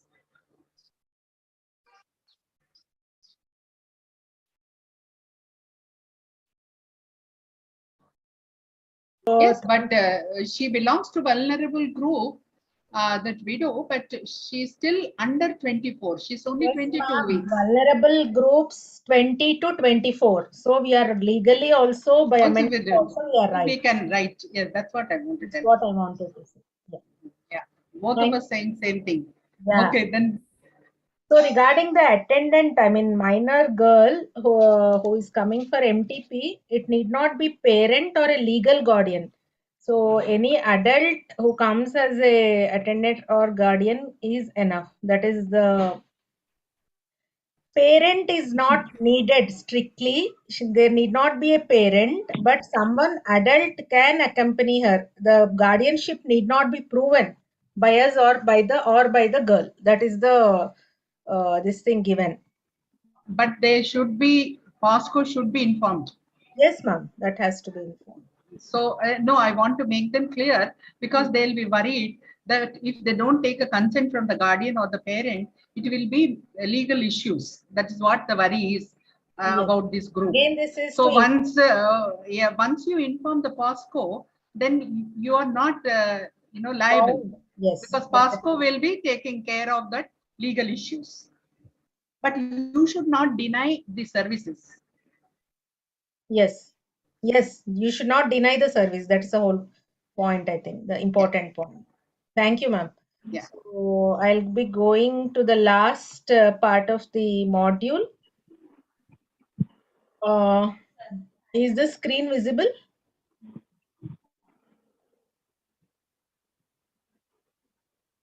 Is the screen? Yes, Kiran. Yes, Kiran. Yeah, it has gone to the slideshow, madam. Okay. Yeah, I know. Slideshow only is coming.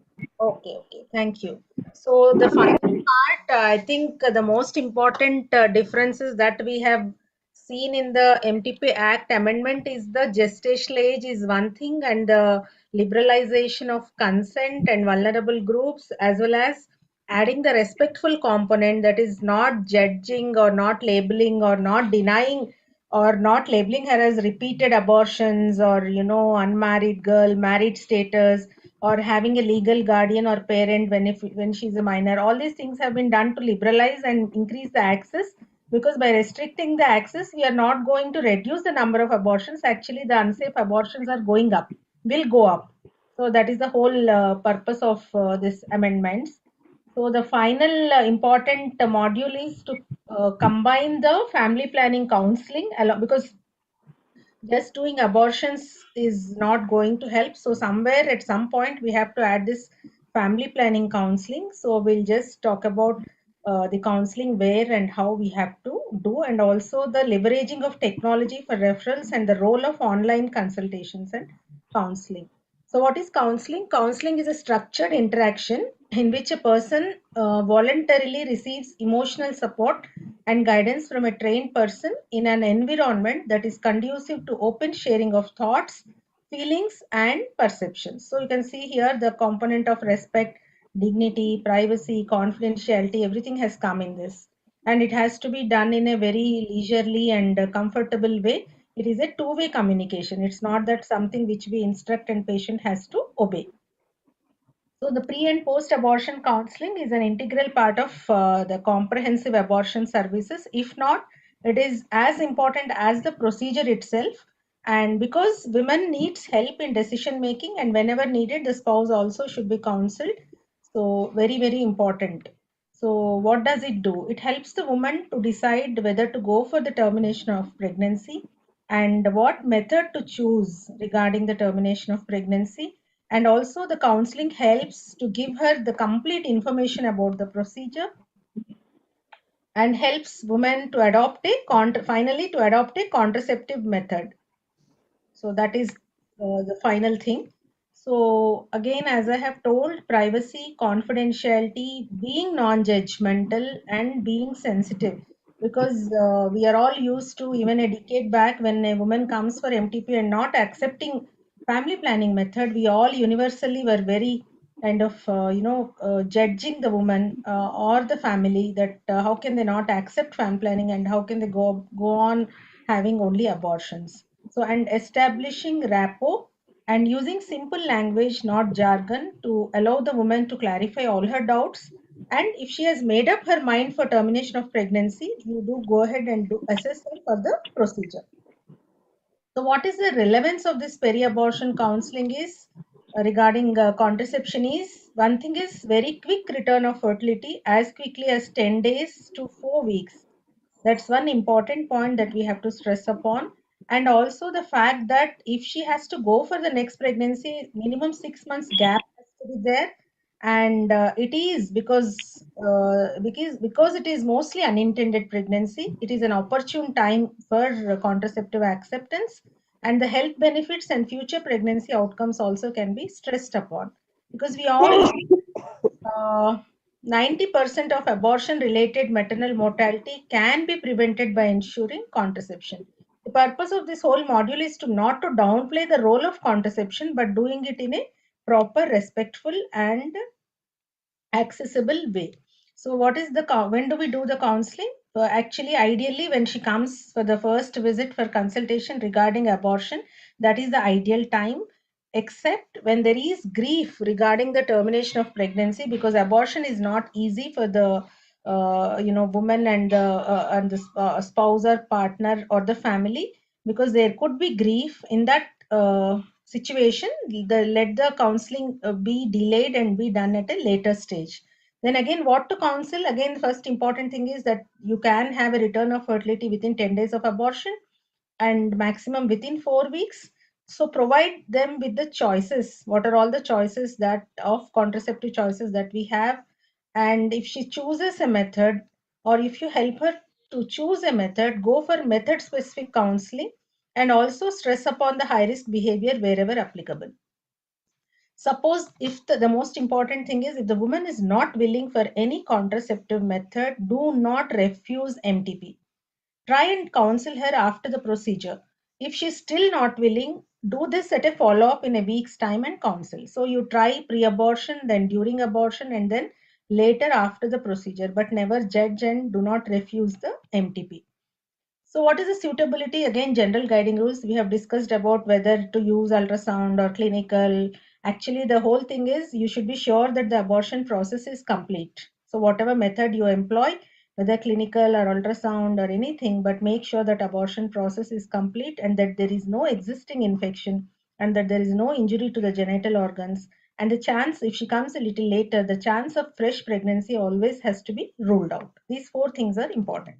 So post-procedure counseling after abortion, it is not just about contraception, it is about the post-abortion precautions and the care also, and yes, contraception and the need to continue the use of this contraceptive method.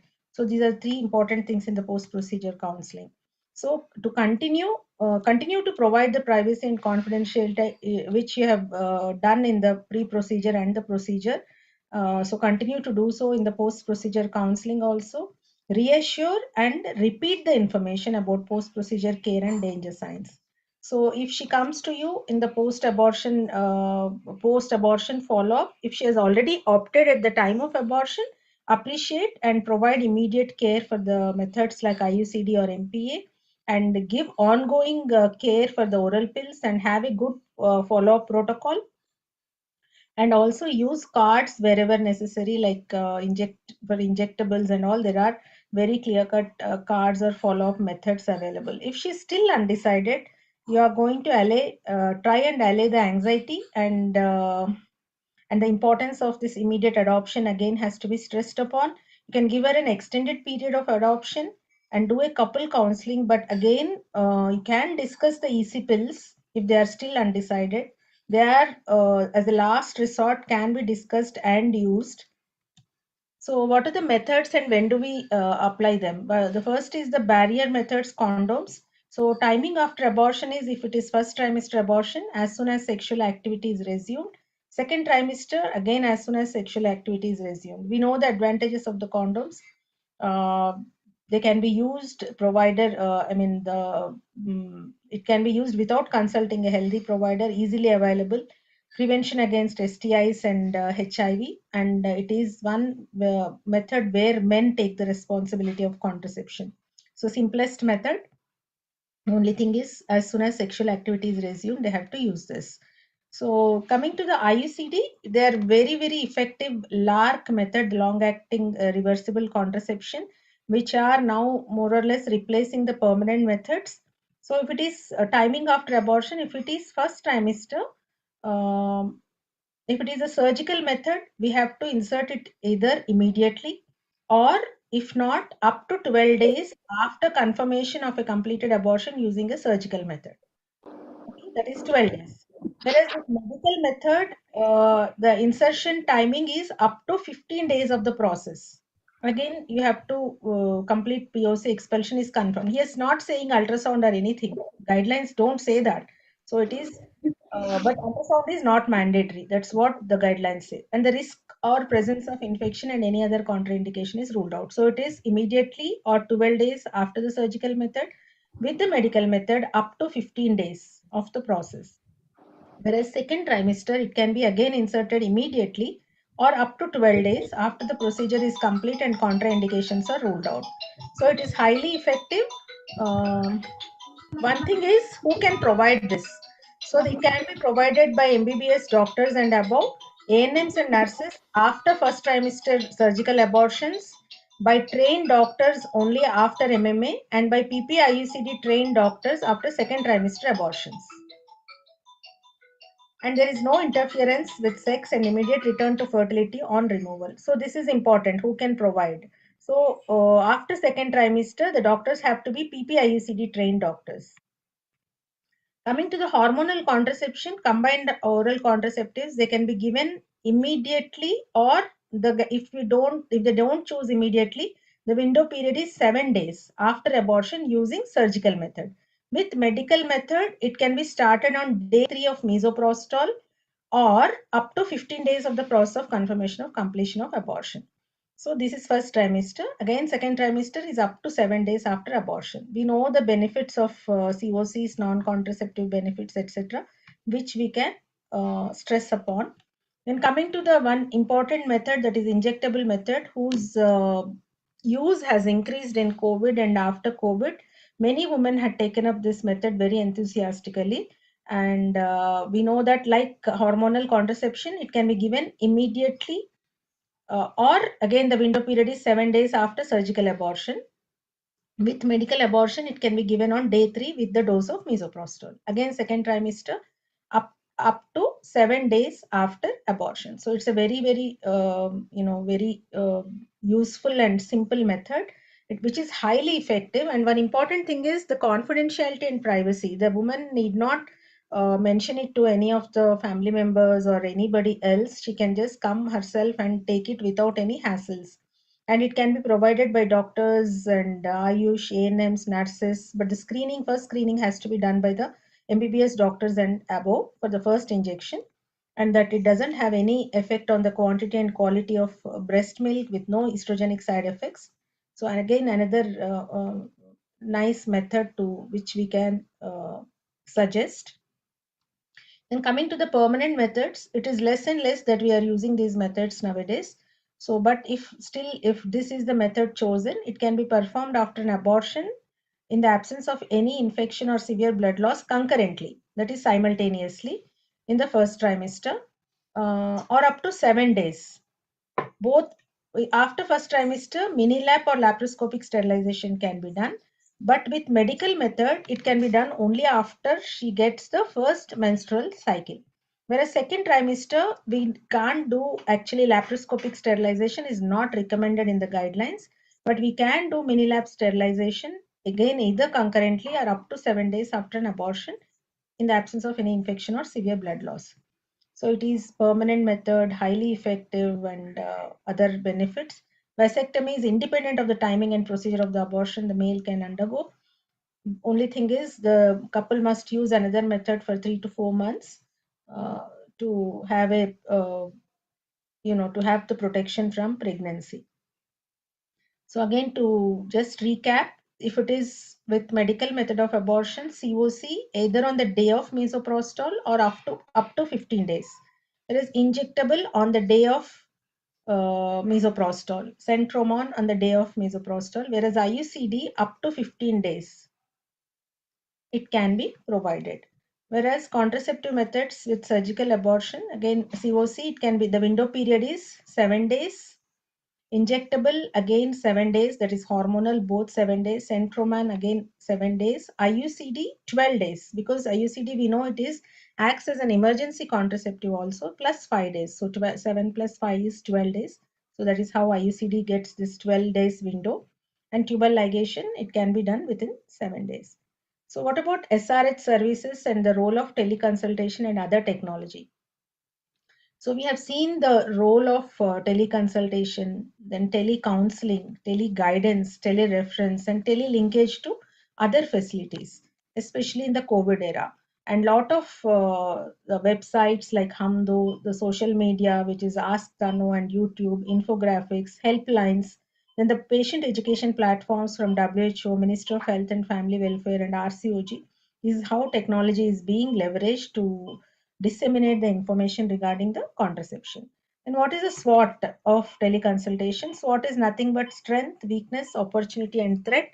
The strength was in COVID era. It was approachable throughout the process, and the awareness to spread out the questions and answer, that is the awareness, to spread the awareness is its great strength.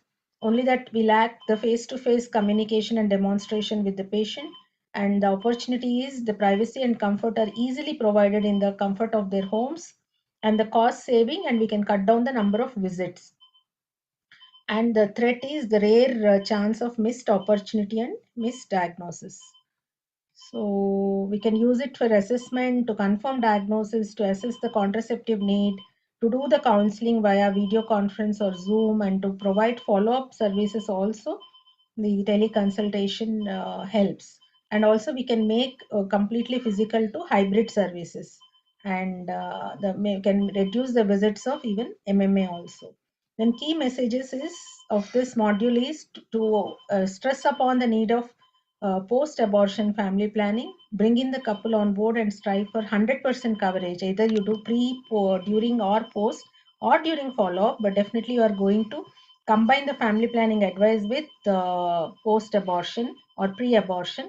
Capitalize on the basket of choices and its their applicability in the post-abortal period. Use technology as far as possible because they have a scope for entry in the comprehensive abortion care services. And adolescent reproductive health needs both online and offline services. So I request you all to complete the post test and feedback so that the certificate will reach you once you finish this post test. So in India, I like this quote so much that in India, abortion is legal.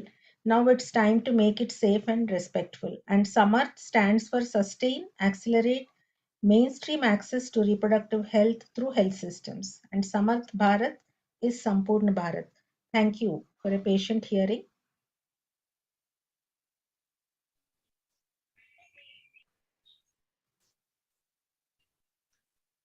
Yeah, how long should we keep to preserve her documents is it is 5 years. I think Dr. Gauri has answered this. 3 years. Ma'am, it's 5 years, I think, MTP. No, online MMA is not possible. We have to have physical visits. No, not completely online. Post-test form, Sheila, you will once you leave the Zoom, there will be an option which comes as continue. Then when you click on the continue, the post-test link form opens. The forms are the same whether medical or surgical. I mean, everything has to be followed as per the MTP, this thing. Yeah, I think Shriman has posted the link. Yeah.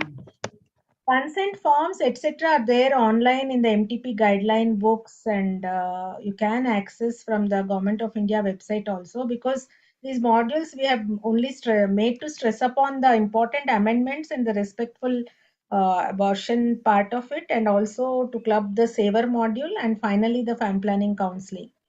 So Manisha, always the consent should be from your end, it should be individualized. That is one. Even if you have a general consent, but you have that you can download. Form C is there online. That you can download. What about thromboembolism? No, she's asking for a no, not as Form C. She's asking for a consent, like when we take a consent for, that evacuation or procedures under anesthesia. Apart from this, we take the consent separately for procedures under anesthesia. Yeah, that is good. Risk of thromboembolism if we start OCP immediately. Medical education, medical eligibility. Who is Shriman? Shriman only. It is Tirupati. Sorry, ma'am. So that the final question is about thromboembolism risk. The guidelines say it is 7 days, but the thromboembolism risk has to be assessed individually with the medical eligibility criteria. The age, obesity, then family risk, etc. are there. That has to be individually, we have to decide upon. It is a general this thing within 1 week we can use. Again, it means that you have to assess the risk of thromboembolism for each and every patient, whether she fits into the MAC criteria, which criteria 1, 2, 3 or 4.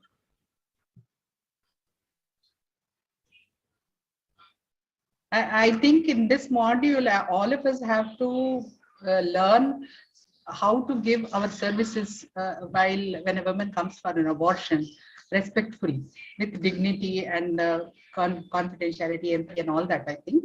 And the law part is a little different. I think you people are mixing all these two. But earlier, even though law was there, we were not so respectful when a woman comes to us for an abortion service. So I think this module has taught all of us how to give a respectful care. Regarding sending forms to DMHO, etc., everything remains the same. You know, what you have been doing before will stay. It's only the changes have been repeatedly mentioned, you know, the gestational age, how many RMPs. Okay, and then the respectful component of it, the stigma part of it, to improve the access, that ultrasound being not mandatory, the parent not being mandatory, all these things. And the vulnerable groups between 20 to 24 weeks and the medical board, these are the new things. Rest all stay. I mean, these are only amendments. It's not a new act. Registration, yeah, yes. Registration of the institution is also same. It is same. There is no change. Earlier, how they used to register your institution or the hospital, what are the criteria which under which you have to register, all those procedures are same. The renewal, everything is same.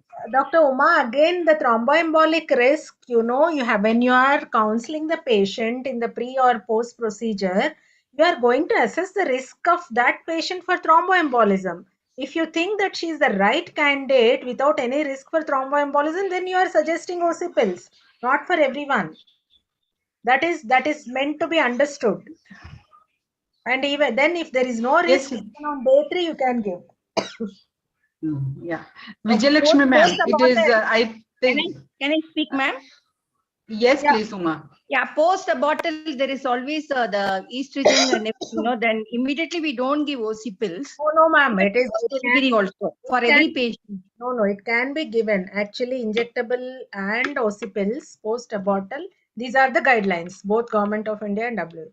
If there are no other specific risks for the patient for thromboembolism, just abortion per se is not a contraindication. No. So pregnancy is not a risk? No. I mean, within 1 week, you can give abortion. Only if she is lactating and then after full-term delivery, you can. These are the guidelines. Absolutely no doubt about it.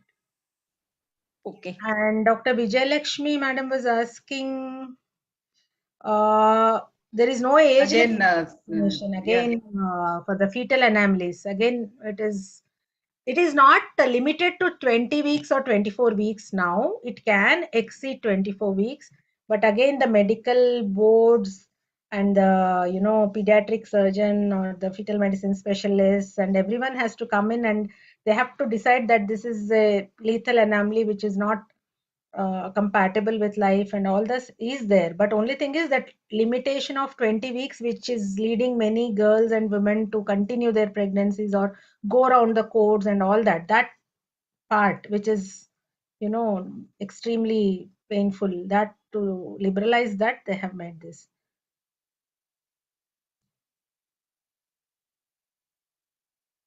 Dr. Deepak, the link is posted on the chat box. You can click on that. Shriman, I have one question. Will the link come when we leave the meeting and press on the continue option? Yes, ma'am. If you click on the link, you'll directly redirect to the post-session feedback, madam. We can leave the meeting also. Yeah, if you leave, we don't need to stay in the meeting. Okay, when they leave, will they have to put press on the continue or? They just have to click on that link, madam. They can directly redirect to the post-session feedback. Okay. They have to fill everything and they have to submit. That's it, madam. They no need to stay in the meeting also. Okay. They'll directly redirect to approach medical board. Again, these medical boards have not yet been universally completely established. Yeah, Jamna ma'am, you can answer this. I think every state will have to form a medical board, and once they are formed, they will be informing us. And then once they inform, then you can approach. And you can tell the women to approach with all these, you know, ultrasound reports and why she want to go for a abortion, termination. They all can do that. And patient signature is really necessary, please. A lot of cases we have seen, because I'm a medical legal advisor, so a lot of doctors come to us where they have not taken patient signatures. it's very, very important that you have to take the patient signature.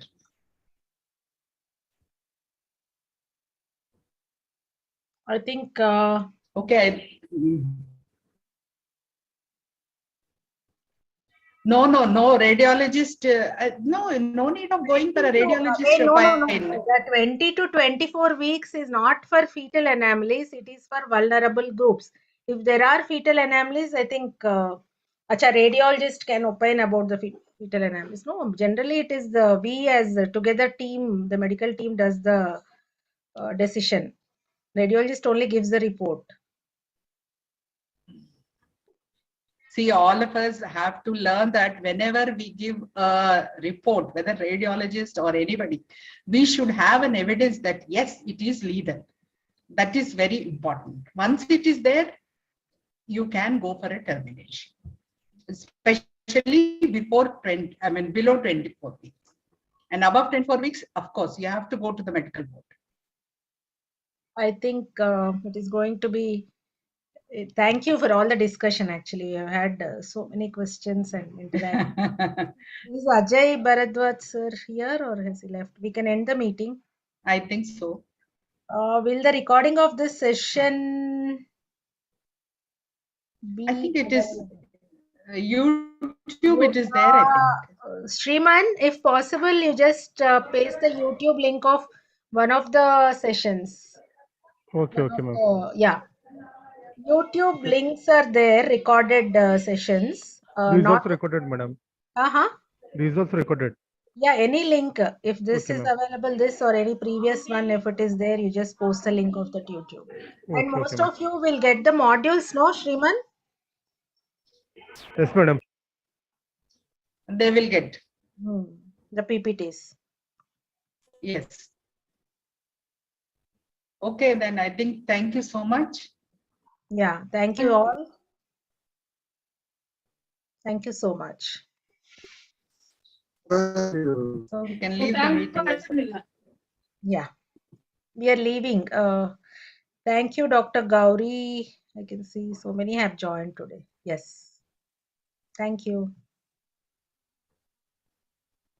Yeah. Okay then. Bye, Kiran.